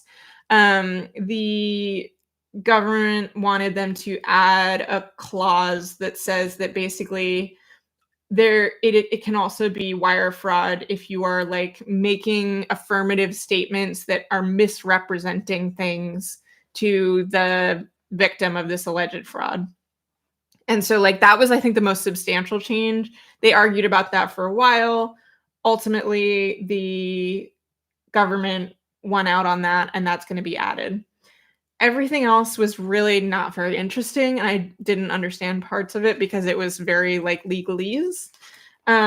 This one thing I thought was really interesting though is that they have like special lawyers for this, I think. So, this whole case, we've sort of gotten to know two of the lawyers. And there's this one other guy who's always there and has maybe spoken a couple of times, but it's mostly Mark Cohen, who's like the lead lawyer, and then Christian Everdell is the other guy. And so like anytime they're doing cross-examination or they're doing the defense questions, it's either Mark Cohen or Christian Everdell. Well, for this part, there's this random guy that everyone's like, who is that? He's never shown up before. His name is Mr. Dick, which that's unfortunate. And he is like, I think they just have this guy who's like really knowledgeable about this specific stuff. And so they pull him off the bench and have him come and do this portion of it. And the same thing is sort of true for the prosecution as well. So like most of the questioning and cross-examination and stuff for the prosecution has been either Danielle Sassoon, who's like their top gun as far as I can tell, or Nicholas Rose, which we've recently learned is pronounced Rose. It's spelled Roos, so we all thought it was Roost, but it's actually Rose. But for this, they brought out Thane Wren, who's the guy who actually gave their opening statement, but who's otherwise not been particularly talkative throughout the trial, but he, I guess, is their guy for this particular thing. And so they were going back and forth, and it was actually kind of impressive to watch because like there were portions where they would try to ask for something to be added, and then the judge would say, why do you want this added? And then the defense would object to it, and then they would have to like go cite precedent from other cases. And like some of it they had clearly researched and prepared ahead of time, but there were parts of it where like these two guys were just like arguing. What the hell was that? He just made this weird like groaning sound. He's, I think, grumpy that we're not in bed. Yeah, no, there were parts where like both of them were just arguing legal history off the top of their heads. At one point the defense cited this one case as like precedent for something that they wanted to add, and Thane Wren on the prosecution side is like, well, actually, that's not how I recall that case having gone. And if I'm, I don't have the case in front of me, but if my recollection is correct, and he's just like off the dome, like responding to what this guy said. So that was impressive to watch just from a like, does this guy have like a photographic memory? Like, how is he doing this? But anyway, I think any thoughts of wanting to go to law school that anyone in in this overflow room may have been entertaining during this point went right out the window because it was really dry. We were all just like, this is terrible.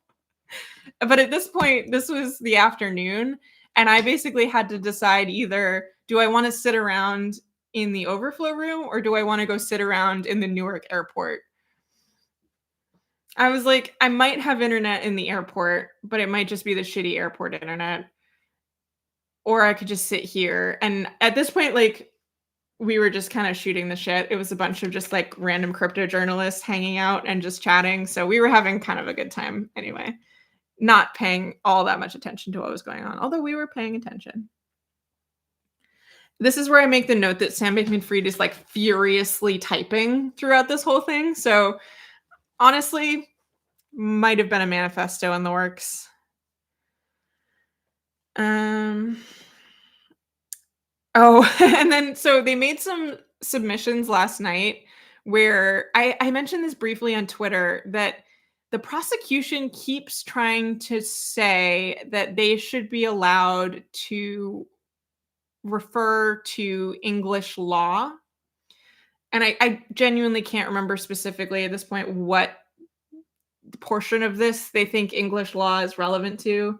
It's something about like the agreement that exists between FTX and its customers or something like that.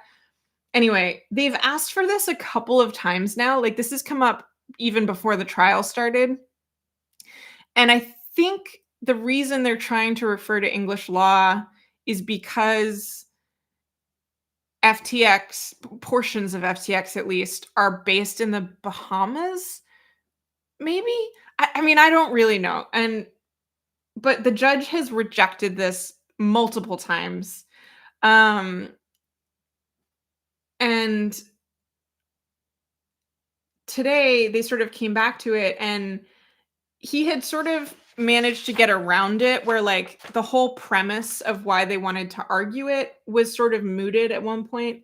But then they came back to it, and ultimately it was I had predicted this. I was talking to someone, like someone was like, "What do you think's gonna happen after lunch?" And I was like, Judge Kaplan's gonna get mad. And it's because, first of all, he hates it when people repeatedly ask for the same thing. But second of all, he really hates these like last minute filings. And they filed this thing last night at like 10 p.m. And the attachment to it is 240 pages long. And Judge Kaplan was so annoyed. And he's like, it was untimely. It was blah, blah, blah. Like there were 10 different reasons that he was not going to be considering this. And he was pissed. Um, but it all had to do with like the status of the terms of service as a contract that existed between the defense, or between FTX and its customers. And I saw this filing last night, and I read like the cover sheet, and then I saw that the exhibit was 240 pages of like legal text, and I was like, I'm going to sleep now. So anyway, that will not be a portion of these charges.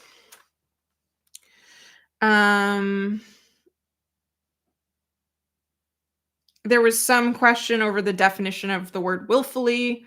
So some of I think the original definition was I forget who wanted which one, but basically one of the possible definitions was that he was doing something voluntarily and with wrongful purpose. And the other was that basically the defendant acted with knowledge that the action was unlawful. So it was a lot of just like going back and forth on stuff like this. Oh, and then there was some back and forth on whether or not they should have instructions around aiding and abetting. So basically, the defense didn't want this at all. They were like, there's this conspiracy charge, and that covers whatever it is that you want to talk about. But ultimately, the judge was like, there's a lot of evidence that others committed major crimes. And so there is this possibility that, like, even if Sam Bankman-Fried isn't found to have like caused the crimes to have occurred, they could still find that he aided and abetted them. Anyway, that was it. At this point, a journalist had fallen asleep and started snoring. We were in the overflow room, so it didn't matter, but it was pretty funny. The marshal fell asleep. So like, this is the guy who sits at the back of the courtroom and makes sure that we're not having food fights or something like that. And he fell asleep. Other journalists were just passing notes, like writing in their notebook and holding it up so that the other person could see it. Later, they stopped even bothering doing that, and we were just sort of openly talking over what was going on. Yeah, more stuff above it. Willfully. At one point, the video feed cut out, but it didn't matter because we couldn't see. There was no one on the witness stand. And then we were just sort of like watching tiny little people talking into microphones. It didn't really matter.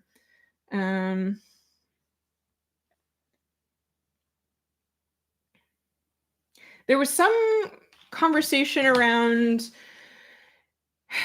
the extent to which they need to instruct the jury about whether or not fraudulent conduct was predominantly performed in the United States.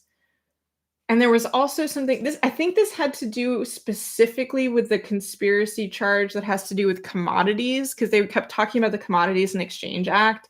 And there's something around like, if you mislead Congress, then you've established territoriality, even if the conduct itself wasn't predominantly in the US. So I don't really know what that's about. I'm going to go at some point read the charging document because that will have the more detail. That's the other thing, is we didn't have this document in front of us at the time, and so it was a little hard to like follow along. Oh, yeah, no, the marshal who fell asleep was in the overflow room. He was just hanging out. He was not doing anything. He was not the one there. I was asking actually because there are 2 marshals who sit um, in the actual courtroom who are on like, visible on the camera, and I was like, "Who are those 2?" And someone was like, "Oh, those are the marshals." And I was like, "Oh, so is their job to, like, tackle Sam Bankman-Fried if he makes a run for it?" And she was like, "Well, actually, I think their job is maybe to tackle him if he makes a run for Danielle Sassoon, because he does not like her." Alright,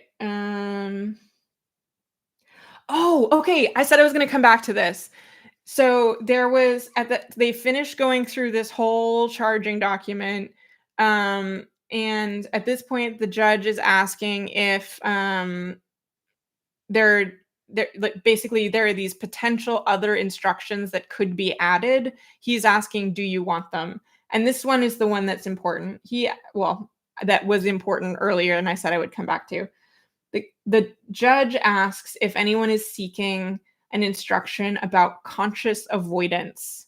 Um, and this is basically saying that Bankman-Fried that the jury can consider the possibility that basically Bankman-Fried was aware of something that should have caused him to suspect that something bad was happening, and then intentionally, like, consciously avoided learning more about it.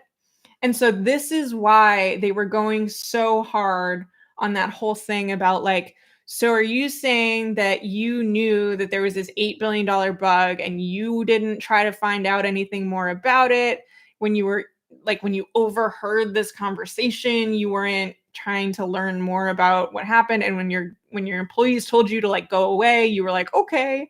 Um so that's why they were hammering that so hard, and I was like, "Oh, that makes so much more sense in hindsight." And there were other instances too. So, for example, during Nishad Singh's testimony, um, Nishad testified to finding out about the bug and calling a meeting with Gary, Caroline, and Sam, I think. And Sam, he said something about how Sam, um, basically came up with an excuse to not go to the meeting. And so, like, based on that and based on all of this talk that they had around him overhearing this reference, the judge was like, yeah, there's absolutely enough to include this instruction. Obviously, the defense objected to it. They had like the weakest possible objection. The judge was like, what is the basis for your objection? And they basically had to say like, we don't really have a basis for it, we just wanted to give it a shot, you know. um and actually, we had been talking, some of the journalists and I had been talking about like, we wondered if today would have one of Judge Kaplan. He's sort of become famous for these sort of like old timey analogies that he makes. So you may have remembered me talking about his deli analogy, where he was talking about when he used to work in his dad's deli, tallying up the amount of like salt fish that they sold or something like that. Well, today he did eventually have an analogy where he was referring to he called it basically like the textbook example of conscious avoidance. And I don't know if he means literally textbook in the sense that like this is the example that they all use at law school or something, but this is the first I'd heard of it and I thought it was funny. Basically, he says like if someone comes up to you on the street and gives you a suitcase and says, I will give you $2,000 if you manage to bring this suitcase across the street to the barbershop, and you say, okay, like either you knew that that suitcase was full of crack cocaine when you agreed to take it across the street, or you were consciously avoiding learning that the suitcase was full of crack cocaine. So this is the example that he gives in the court. Um, anyway, that was his. I wouldn't say it was old timey, maybe, but that was his fun example of the day. And then finally, the last thing I think that they went over was there is a portion of the instructions that refers to, quote, alleged violation of campaign finance law. And this got kind of fuzzy because Sam Bankman-Fried is not charged with violations of campaign finance law, but Nishad Singh is. And Nishad Singh had said during his testimony that Sam Bankman-Fried had participated in the violations of campaign finance law with him. And so, like, there was all this back and forth about how they could potentially phrase this without suggesting that Sam Bankman-Fried could be guilty of these things, but without basically invalidating Nishad Singh's testimony and blah, blah, blah. And actually, this was the one point where Sam Bankman-Fried stopped typing and paid attention, I noticed. But basically, they agreed to change the wording to, instead of alleged violation of campaign finance law, they changed it to alleged political straw donations. And then the judge is going to add a instruction or a reminder at the end that Sam Bankman-Fried is not charged with this particular offense. Everything else there was all really pretty standard. And then they gave just a quick update on the scheduling. So just to update you all on how the rest of this case is likely to play out. Tomorrow is going to be closing statements. I think the government goes first and then the defense, but I'm not 100% sure. Both of them, well, the government said that they expected that their closing statements would take 2 to 3 hours, but probably more like 2. The defense said 2 to 3 hours and did not say more like 2. And then the prosecution gets the opportunity to do a rebuttal. This might happen tomorrow. It really just depends on how long the closing statements take.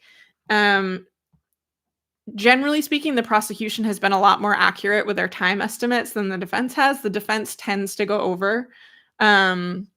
So she estimated probably 45 minutes for her rebuttal closing, which means that if they do stick to their time limit, or if they're most like closer to the 2 hours, then it could happen tomorrow.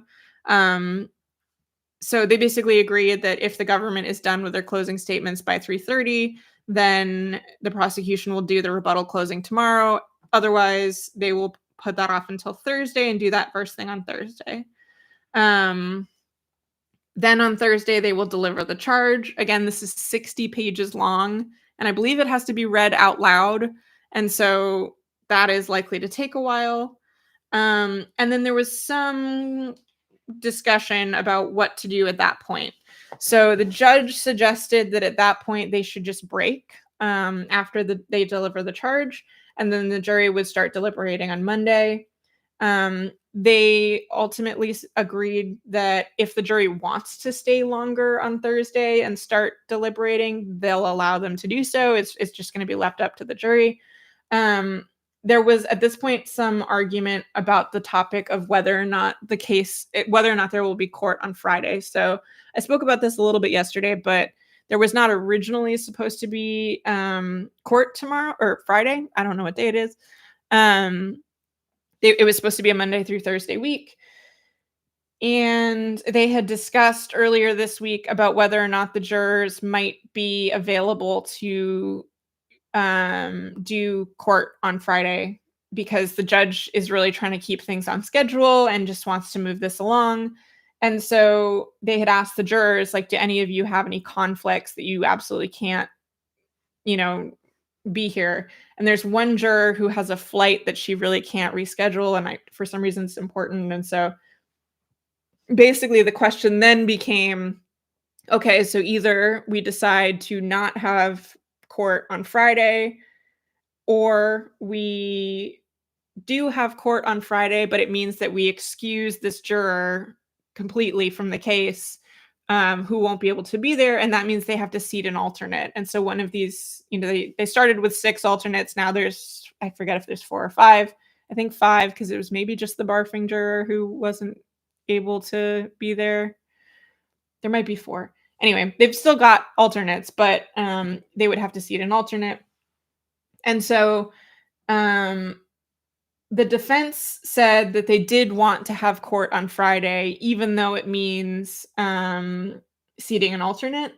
The government did not want to do this. And so the judge basically said that, well, I was happy to do it. I was happy to have court on Friday if you both agree, but if you don't agree, like, sorry. I think the defense said they might try to file some sort of a motion for this to happen, but I didn't get the sense that the judge was super keen on doing it over the government's objections. I was talking to some of the journalists about like why the government would be objecting to this, and the going theory is, well, two things. One, the alternates tend to just be less engaged with the case overall because they know they're alternates, and so they know that there's a fairly significant chance that they may not even be asked to even deliberate on this. Um, Evidently in some courthouses, they basically just have a pool of 18 jurors, and then it's not until a time to deliberate that they tell them which of them are alternates and which of them are the real jurors, which seems to me like the better strategy because then at least you don't just have someone who's like, "Whatever, I'm alternate number 4. I don't have to be awake for this." Um, because now the government doesn't wanna seat this juror because they haven't been paying attention, and so that's bad for their case. It's probably good for the defense case. It could go either way. Like, I feel like either they haven't been paying attention, and so they don't feel comfortable convicting because, like, if I wasn't paying attention, I wouldn't wanna send someone to jail for 10 years. I wouldn't be comfortable being like, "Well, beyond an reasonable doubt."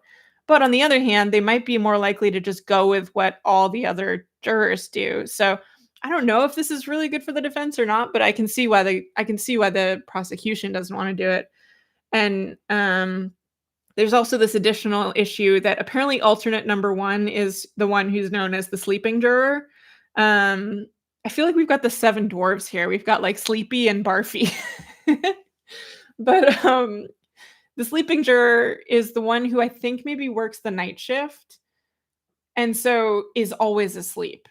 The barfing juror, for background, there was one juror who was sick last week on Thursday, I think. He was, like, barfing, and they were discussing whether or not they could excuse him. The judge wanted to go ahead and excuse him, and then the juror said he didn't wanna go, and everyone was like, "What?" And it was like, he really wanted to be a part of this case, and so he was like, "It's fine, I'll be fine," and the judge was like, "No, go home." And then we found out that the barfing juror was actually alternate number 4. So it's like, the chances of him actually being involved in this case were so slim, and then on top of that, he was barfing and he, like, still wanted to stick around, and I was like, "Man, that is devotion to the cause." Anyway, that was the story of the barfing juror. Um, and that's that. That's the end of my notes. So, yeah, it was a pretty dry afternoon, but still fun because I was just chatting with some of the journalists who were there, and honestly, it's a fun vibe. There's, like, some fun camaraderie, I guess, that has sort of formed among the observers who were there. Um, and like many of us sort of knew each other ahead of time in various ways. Like I mentioned, I was sitting behind Caitlin Ostroff today. She's the Wall Street Journal person, and like she moderated a panel that I was on a year ago. And then, there were a couple of folks that I've spoken to in various contexts previously, and it's like, oh, I'm finally meeting you in person. So that's been fun. Okay, so now that I'm done talking at you, if anyone has questions, I would be happy to try to answer them to the best of my ability. I think you mean Jacob Silverman, and he has been there on and off throughout. I didn't see him today, but he may have been there and I just didn't see him. But he was there in the same overflow room as me on Thursday and Friday of last week. Who's a good boy? Atlas is a good boy, and also Max is a good boy. Do I think Sam Bankman-Fried got a fair trial? I mean, I think it's a little early to say given that the trial's not over, but so far I don't see anything that makes it seem unfair. Some people have said that, oh, the judge hates Sam and he's not going to get a fair trial as a result of that.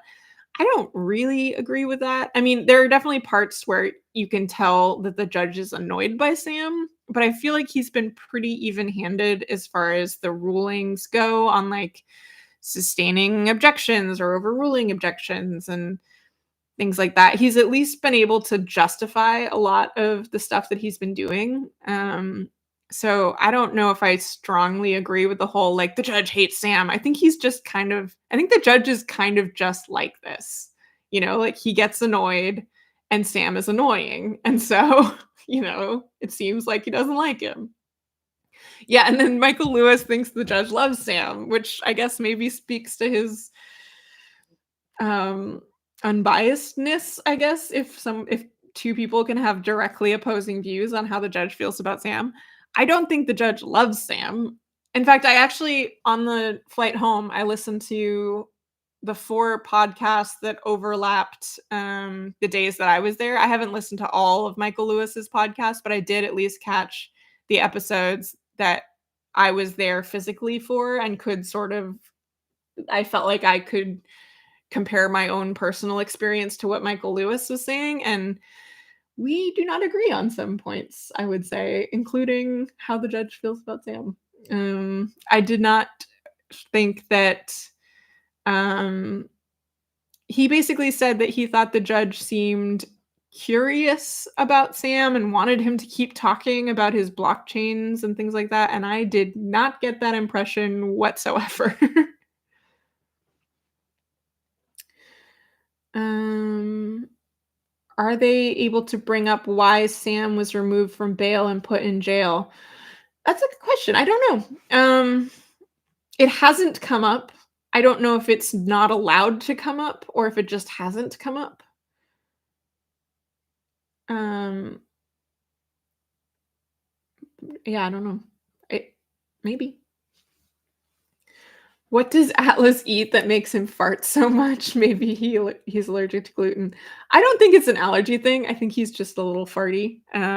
He's not uncomfortable at any point, and his other GI activities seem pretty normal. I will say peanut butter makes him fart a lot, though. That can be pretty bad.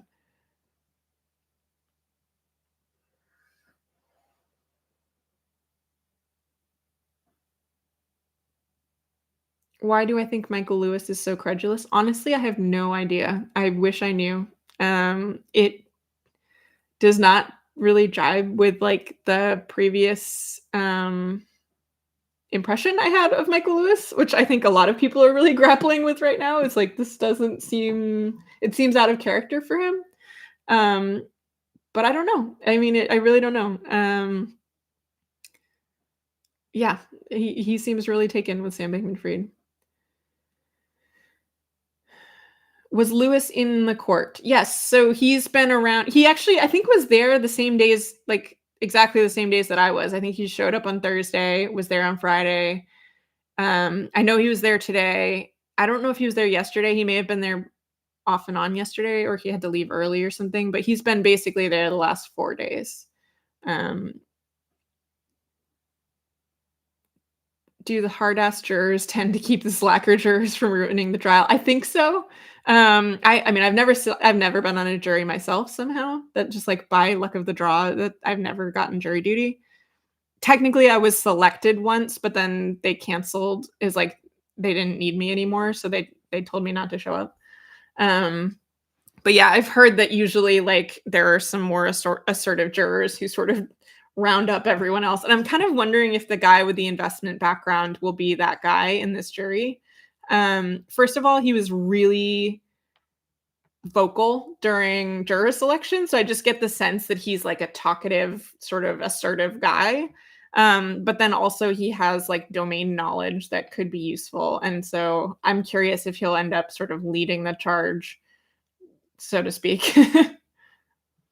Do we know who leaked that balance sheet to CoinDesk? We do not. CoinDesk does, obviously, but the general public does not. Um, I think some people thought it was Genesis just because the balance sheet numbers alternate 7 that they keep referring to throughout the trial was the sheet that was sent to Genesis, and this is something that was disclosed. This has been discussed during the testimonies, but I think that that balance sheet is actually slightly different than the balance sheet that CoinDesk leaked. And so I think some people just assumed they were the same, and so they were like, "Oh, so it must have been Genesis." I don't think that's actually true. I think that it may have been a different balance sheet. Have any jurors asked for oops, my chat jumped around. Where'd it go? Have any jurors asked for clarification or accommodations? Not that I'm aware of, but I'm also not I haven't been physically in the courtroom, so I can't really see if they're you can't so the on the video feed, you can't see the jury. And I also think they mostly communicate with the judge by, like, passing notes, and so, I wouldn't be privy to that one way or the other. What are my plans going forward with the trial now that you're not in the courtroom? Yeah, so I'm not gonna keep doing live streams, I don't think, just because, like, what am I gonna do? Read the transcript to you, you know? And so, um, I'll go back, I think, to just writing, and doing the voiceover recordings because I know people love those. Um, but I'm definitely gonna keep doing what I was doing before the trial, which is basically trying to read the transcript the night of and then publish either somewhat late that night or usually the following day. Because it takes me a while to read the transcripts. They're usually like 200 pages long, and so by the time I'm done with that, then I write, and then if I do the voiceover, it's often like 2 AM or 3 AM, and then it's like, I'm not gonna publish at that time, so I usually publish the next morning. Um, so I'll probably keep doing that. And then I have so many ideas for like articles I want to write that are related to this trial, but are not like the day-to-day updates. And so I'd love to try to sneak those in, maybe like publish one or two or write or publish one or two of those while the jury is deliberating. But again, that'll depend on how long the jury is deliberating, and how much energy I have. It's like I have way more writing in my head than I have time for, unfortunately. But yeah, I might publish some of them. I think I can publish after, and they'll still be interesting and relevant even if the trial is over, so maybe I'll just do that. But needless to say, I have a lot of stuff lined up to do, and plus I haven't updated Web3 is going just great in, like, forever. I put one thing on there while I was in, New York, but I'm, like, super behind on that, so I need to go catch up on, like, whatever the hell's been happening in the rest of crypto.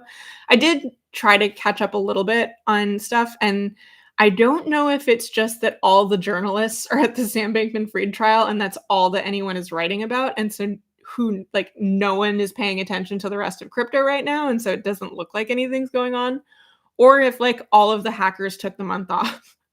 Because, like, it doesn't seem like much has really been happening in the crypto world. I mean, there's, like, the ETFs and there's other lawsuits chugging along, but, like, there haven't been any big hacks or scams that I really know of, and so I'm not sure if that's a journalism issue or if it's a genuine lack of content issue, but I do wanna do some catching up.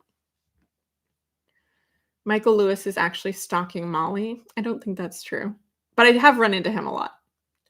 And his assistant, who, by the way, his assistant and producer, is lovely. I think she is a wonderful lady. Lydia Jean is her name. Do I think his amnesia and Good Samaritan CEO strategy was more effective than Friedberg made me do it? Well, he wasn't allowed to do the Friedberg made me do it strategy. I mean, I guess he could have tried to do like an official advice of counsel defense, which he did not really try to do. I don't think the amnesia thing is believable. I don't think anyone believes that. The jury, the prosecution, nobody. Um, I was trying to do a little research on this afternoon, actually, around like to what extent then can they actually push back on that? Like, could they try to be like, no, I think you do remember this? And I was reading about it, and it sounds like they can. Like, it is technically perjury to say you don't recall when you do recall, but like, obviously, that's really hard to establish. And so I was reading some stuff online about like how cross examiners might try to establish that, and it was very interesting reading, and it does not seem like that is something that the prosecution has even remotely tried to do here. I think they're just like, you know what? it seems so unbelievable that, like, it doesn't really matter if we try to rebut this or not. Um, as for the Good Samaritan CEO strategy, that also really didn't come up that much. I mean, and to some extent, they were limited on this as well because of some pretrial rulings. Um, but, like, I don't feel like the whole Sam was trying to raise money to do good thing was, like, particularly strongly conveyed to the jury. I feel like that's a really major narrative in the public knowledge. It's gotten a lot of news coverage and discussion, and quite rightfully so. I mean, it was a big part of his, like, brand, but, I think because of the pretrial rulings, it just I don't think the jury knows that about him in the same way that the public does. And so I just don't think it's a big part of the defense. Do I feel like the trial has had any big curveballs? I mean, Sam testifying, I think, was the biggest curveball. Most people were not expecting that. I was not expecting it at the beginning of the trial. As the trial went on, I started to suspect that he would. And by the time, like, by last week or so, I was confident enough that he would, that I was like, I think I'm gonna book a plane ticket just in case. But definitely at the beginning of the trial, if you'd asked me, I would have said I didn't think he was gonna testify. And do I think the over under of Sam getting convicted has changed given the last week? Not particularly, because I think it was already pretty likely. I will say I think he could have done worse. He didn't do well, but I think he could have done worse. So I don't think he totally, like, ruined things, or I don't know, like, yeah, I don't think he made things worse, at least from the jury perspective. He maybe made things worse from a sentencing perspective. But I also don't think he made things better from a jury perspective either.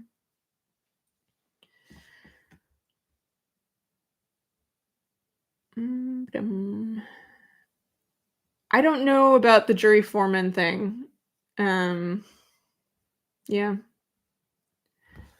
Was the body language of Sam Bankman-Fried confident at all? No. During cross, no. It was occasionally during the defense questioning, but it did not appear to be during cross. He was sort of diminutive. I don't know.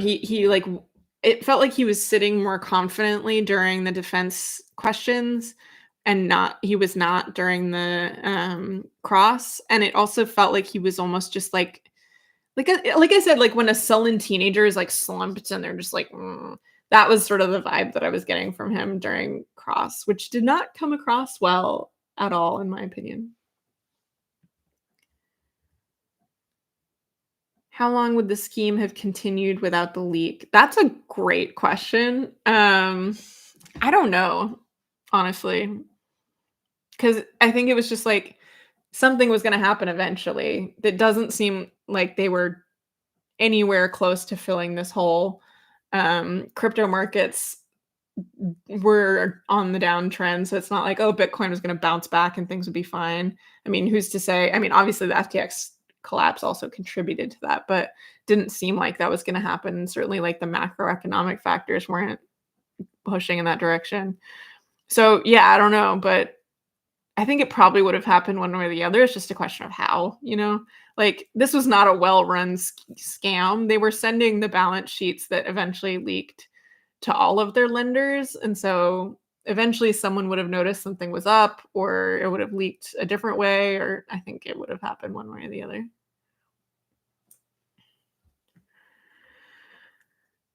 Live streams about snoring. Yeah, that's what I'll do. There was someone at this trial, or in the observation room, who was really trying to get me to start a podcast.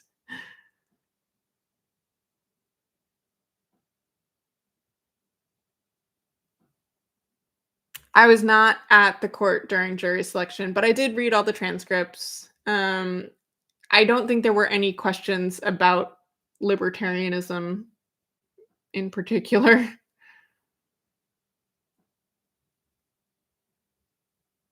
Protos always has some stuff on Tether. People are really mad that Tether hasn't come up in this case, and I get it. I am too, but I also very much understand why, Tether has not come up, and it's because the prosecution knows that they don't have to go deep into the crypto side of things to make this case. And the more they go into the crypto side of things, the more they risk confusing the jury or, alienating them or just making them feel like they're out of their depth or whatever it is. And if they just keep it simple and they just say there was money or something kind of like money and they did things with it they weren't supposed to, like just simple and to the point. And if you start trying to untangle the knot that is Tether and explain even what Tether is and how it pertains to Alameda and what stablecoin redemptions are and all that crazy shit, like you're just risking making things worse with the jury, and you've already got a strong case. So like I get why it didn't happen, but obviously anyone who wants to see Tether, actually go down finally is annoyed, I think, that it didn't come up. But, maybe they have some comfort in that, like maybe some of the people who were cooperating with the government have spilled some deets on Tether or something that are going into some indictment that's behind the scenes. Who knows? But it's Tether. It could be years before that thing falls apart. Could never fall apart. Who knows? Would I consider doing an audio summary of Web3 each week as a live stream? I've never thought about it. I could. I'll think about it.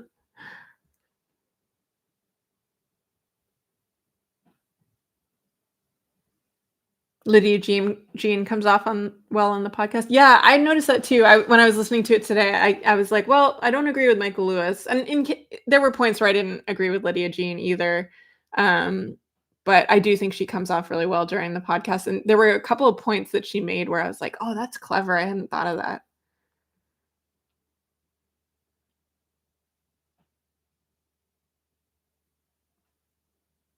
Does anyone in the jury seem to like SBF at all? It's hard to say, and again, I'm mostly going off of other people's impressions because I have not been in the physical courtroom with them, but it doesn't really seem like it.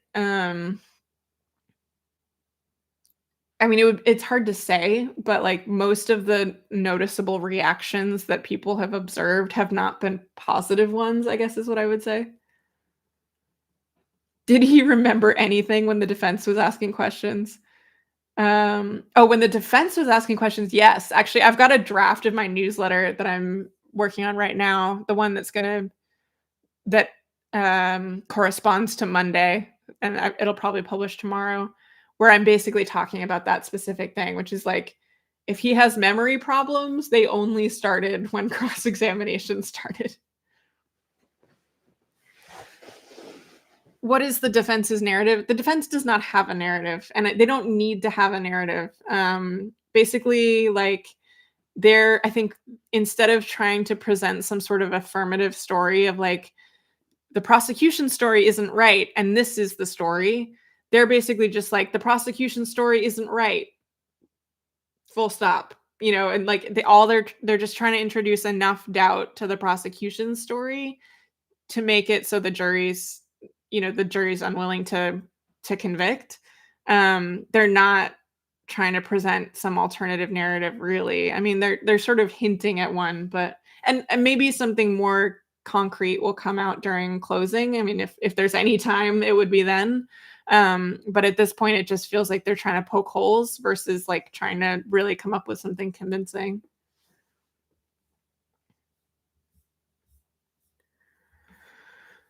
And I've lost my scroll position.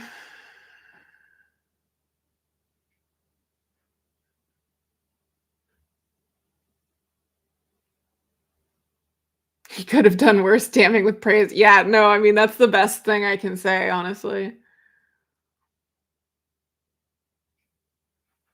Yeah, the Verge articles. Liz Lapato, I finally got to meet her today and tell her how much I admire her work. She's been doing some of the best coverage of this trial, I think.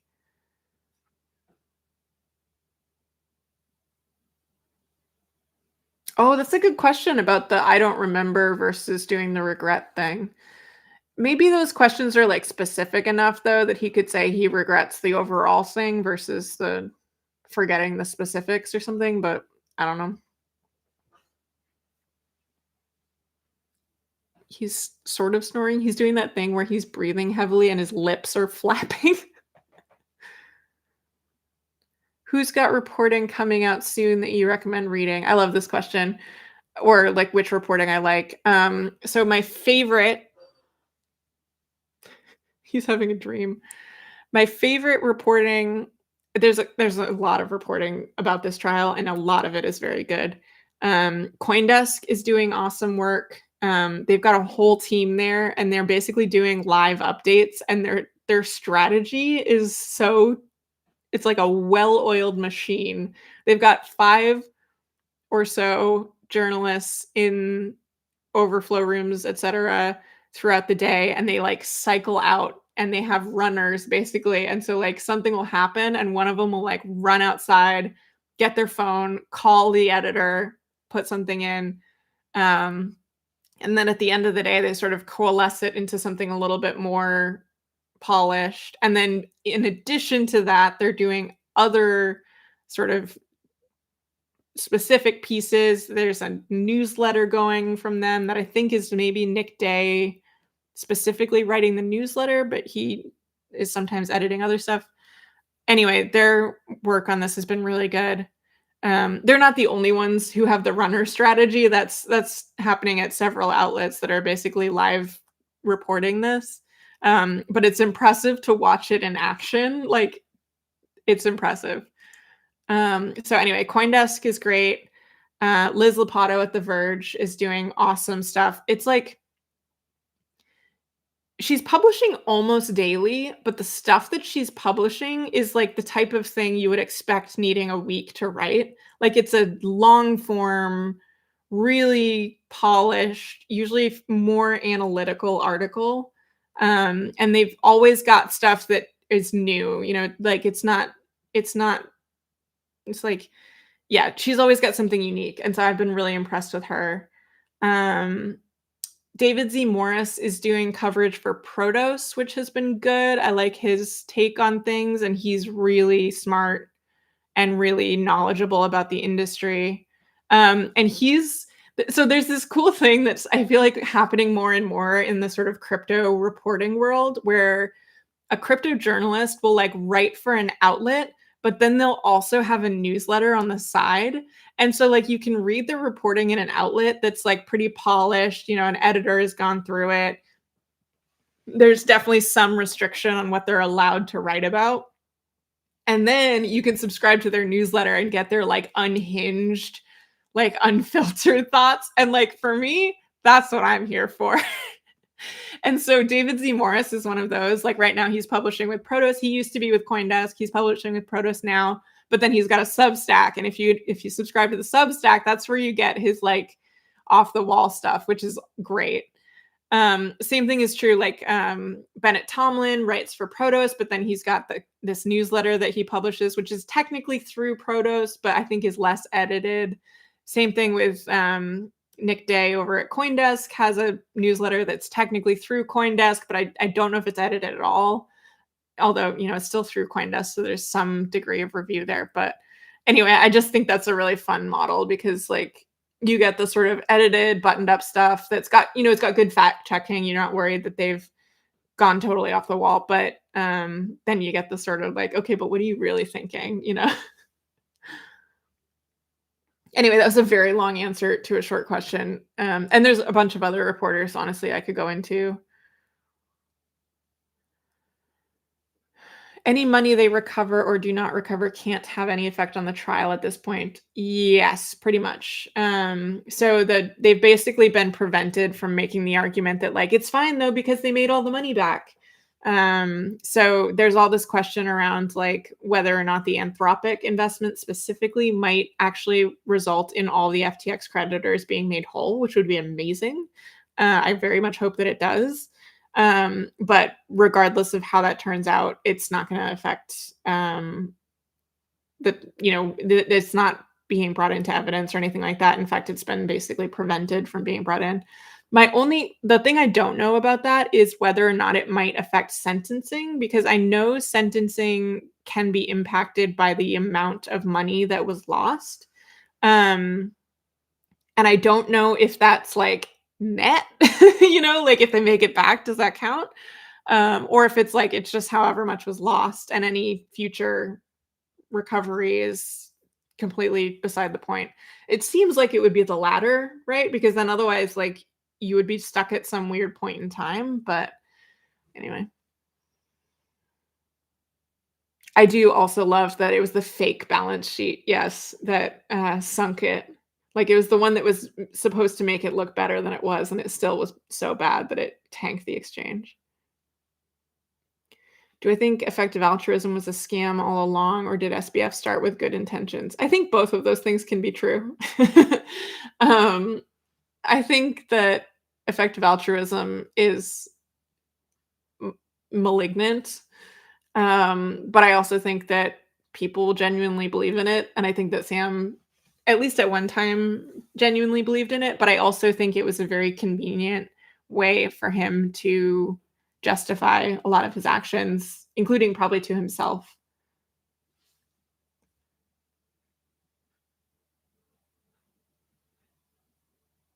I think effective altruism has been put on trial in sort of the public sense, like, it's not super relevant to the crimey side of things, but it has certainly suffered quite a lot in the public consciousness, quite rightfully so, I think.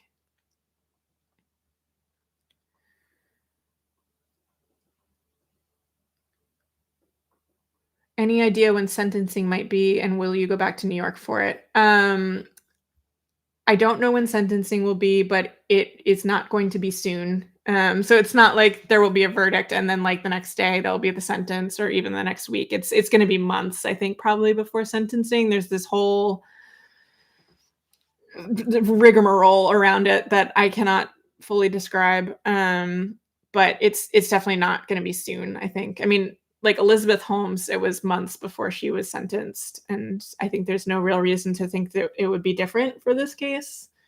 Um,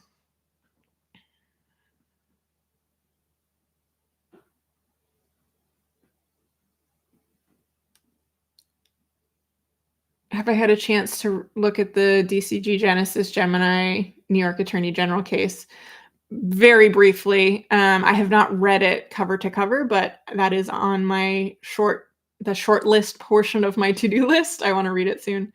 Um, I've heard mixed things about it. I've heard some people say it's like, "Oh, I was expecting that to be worse," and there's not actually that much there. And then I've heard other people be like, "Oh shit, this is basically a criminal lawsuit, disguised as a civil one." And I have no thoughts or insight into whether Lawrence Summers' advising will be scrutinized. I kinda doubt it. There's all kinds of weird advisory relationships among all these companies, and, like, it's usually not the advisors who are, involved in the shady stuff. Like, I published that list of people who are present for an FTX advisory board meeting, and it was a bunch of, like, VCs and people like that, and I don't think anyone took a very strong look at them.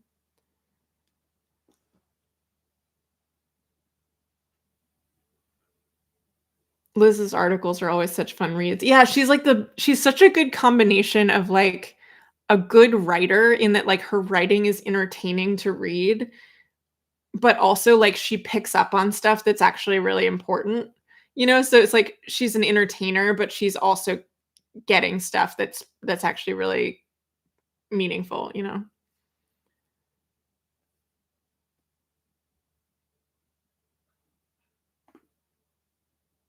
Yeah, so CoinDesk's coverage, a lot of people are like, "Oh, CoinDesk, I thought they were like a crypto rag." CoinDesk's I mean, and I will say they've published some absolute stinkers. So, like, I am very usually complimentary towards CoinDesk, but more specifically, I think there is like a group of reporters at CoinDesk who are very, very good. Nick Day, Danny Nelson, Sam Kessler, those folks, they're very good. And then CoinDesk will publish other stuff. Some of it is from staff, but they also have like a pretty they'll take a pretty broad range of like op-eds and stuff like that from external folks, often industry folks that are just like absolutely unhinged. Um, and so the quality at CoinDesk can vary, I would say, based on that.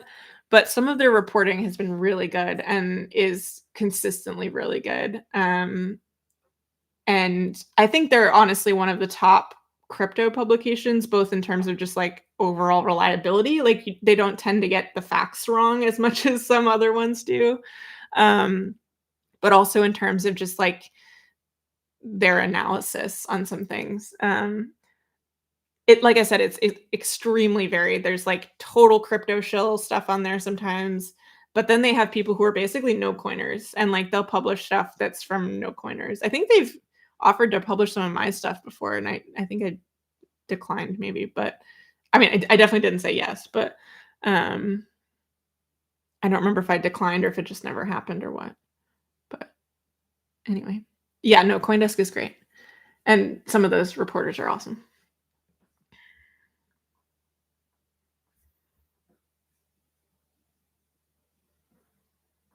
Yeah, Nick Day. Look at if you're looking for Nick Day's newsletter, it's if you go to CoinDesk and you look up, they have like a section for the FTX trial and you'll find it through there, I think.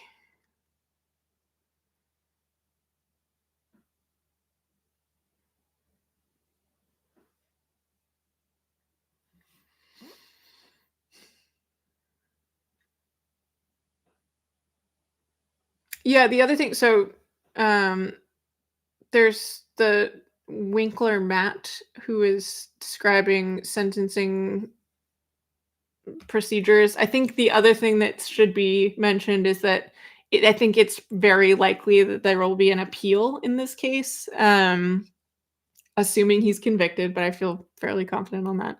And so an appeal could also gum things up a little bit, I think.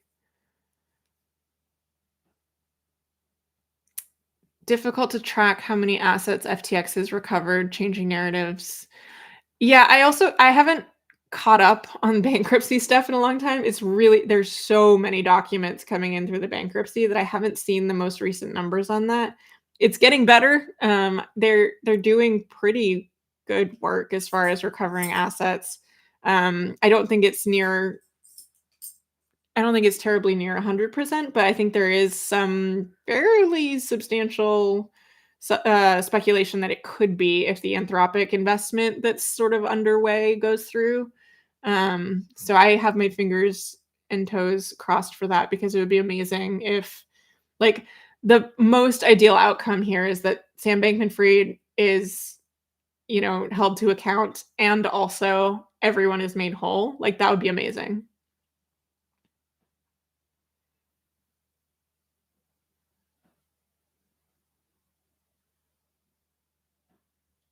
Yeah, and so right, that's the other thing that's important to remember is the pending charges with SBF. So, he's being tried on these 7 counts, but he's got a whole nother 5 counts that are scheduled to be tried in March, which could push off sentencing. It's also potentially that, that could get pushed off by appeal. Like there's everything could all get really w fucked up. Um So I think I would say just do not hold your breath for SBF being sentenced anytime soon. It could be a really long time.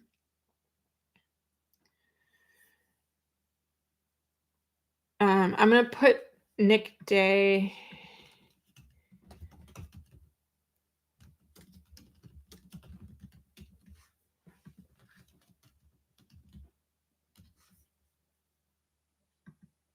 That's how you spell his name, just so you know.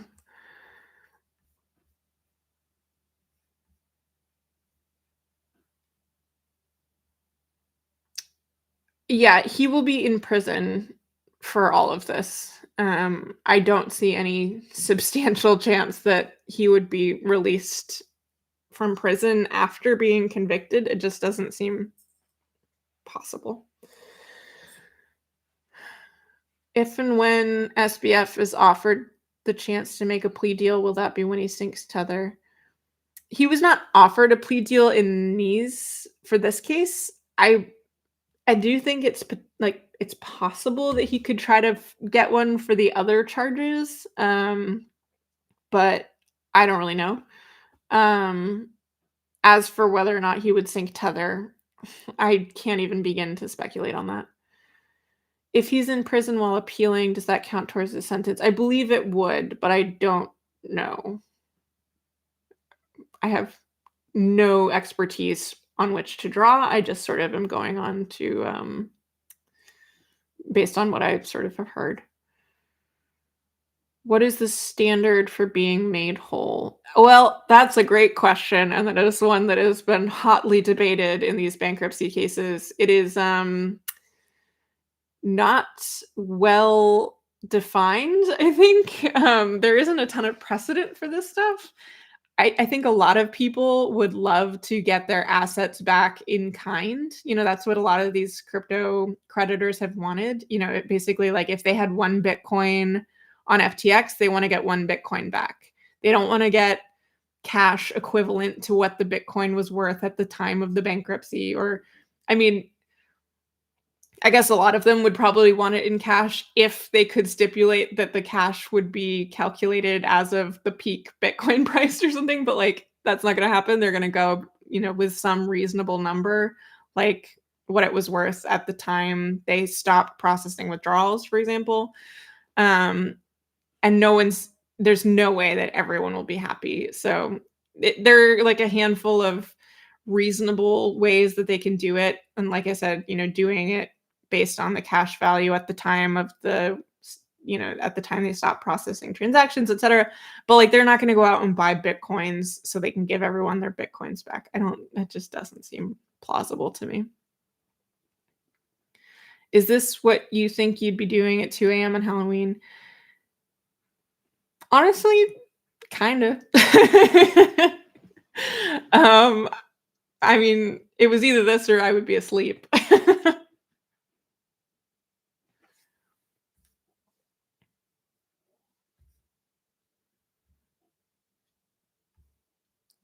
It's cool that a number of reporters in this case don't view this subset of the media as a zero-sum game. In fact, I would say most of us don't. I think that a lot of the crypto journalists respect a lot of the pro crypto journalists have a lot of respect for the no coiners. I think the same is true in the opposite direction. Um, I think it's possible to be really into crypto and to still have really good takes on crypto. There are some people who hold a lot of crypto who I think are really interesting to listen to. And, like, we disagree on some fundamental points, obviously, but that doesn't really make their opinions invalid. And I think on the other way around, I think a lot of people who really love crypto, feel like there's valid criticisms to be made and that the criticism helps the industry, and, like, great. I think that's good. I think that's healthy. Like, that's one thing that really bothers me about crypto, honestly, is that, like, I feel like especially in, like, a tech space, criticism is, like, super, super important because, like, that's how it improves, right? And so any place that is, like, viscerally opposed to criticism and, like, rejects any critics is, like, destined to go really far south really quickly, I think, because, like, it's just such an unhealthy thing. And so anytime I see, like, people who are really into crypto accept and, like, welcome criticism, I'm like, okay, good. I feel like that's a good thing. Um, yeah.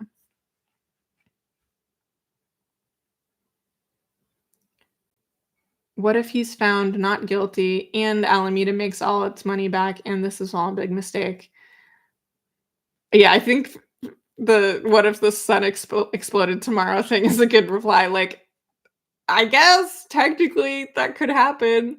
I was actually thinking a little bit about this today. Like, I was just thinking, like, in an alternate universe where I could somehow be confident that no more people would be hurt, I would be very curious to watch what Sam Bankman-Fried would do if he got off scot-free and just see, like, where he would go from this, because I know he would do something even crazier. Like, he's just the type of person who is, like, destined to be totally off the wall, and, like, I do not want that to happen in this universe because I know whatever he ended up doing would probably hurt many, many more people.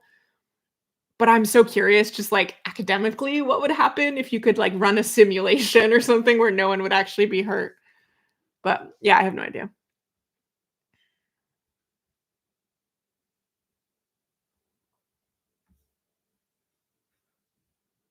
How am I still awake?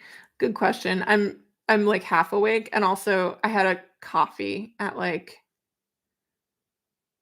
9:30.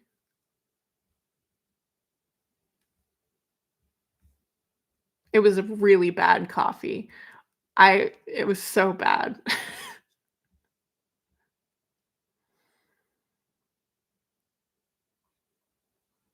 I have not yet watched Dan Olson's new video, but it is on the list. I agree about the GameStop sort of meme stock thing. I wrote a little bit about that a while ago. What was the title of it?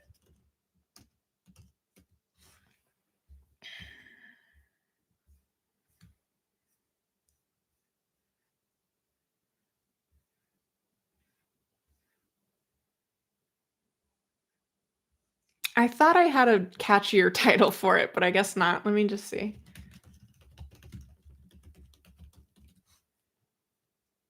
Oh, I did. I just couldn't find it. I linked it in the chat, but I wrote something a little bit about the sort of like overlaps between meme stocks, Wall Street bets type stuff, and crypto. And yeah, this was back in February of 2022 before everything fell apart. Oh, it was right after the Super Bowl ad, actually. It's weird to look back at some of my old writing and be like, "Oh man, those were very different times."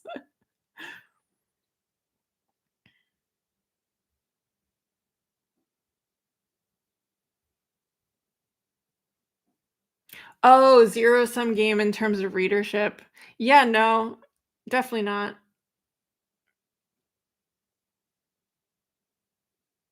And, like, I don't know, I feel like if I promote another journalist, and I say they do good work or whatever, and then someone who was reading my work decides to go and read their work instead, like, that just means I need to do better work, right? Like, uh, I don't feel like um the possible upside of me not recommending someone and just, like, hoping that nobody finds a better journalist is very slim. Like, I should just be a better writer, right? I think I don't know, I'd rather just support other good journalists.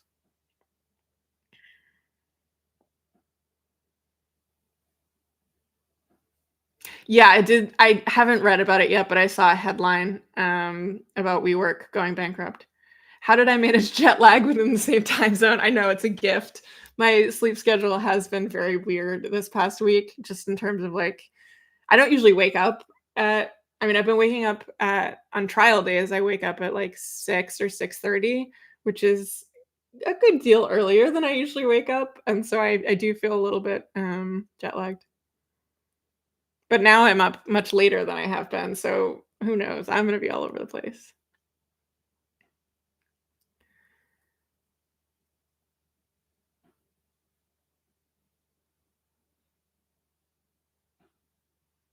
Okay, I think I have actually caught up to the chat, which is how I usually know that it's time for me to finish the stream. Um, oh, there's one more conversation or one more question. A lot of programmers are awful writers. Yeah, yeah, maybe. I don't know if that's causative or just I don't know. What I think is the most effective way to stop scams and frauds, specifically in the crypto industry. I think regulation, honest I know this is unpopular, but regulation could go a long way.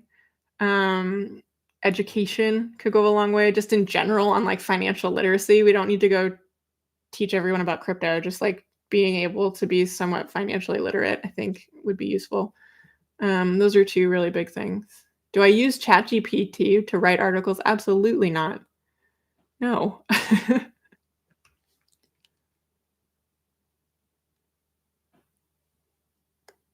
If invited, would I appear on Behind the Bastards? Only if I'm not one of the bastards that's being. Yeah, the Wikipedia thing helps too. And I think honestly, I think Wikipedia has, like, shaped my writing style in such a weird, interesting way. It's like it's not intentional, but I just sort of write in a way that, like, I feel like my Wikipedia writing comes through.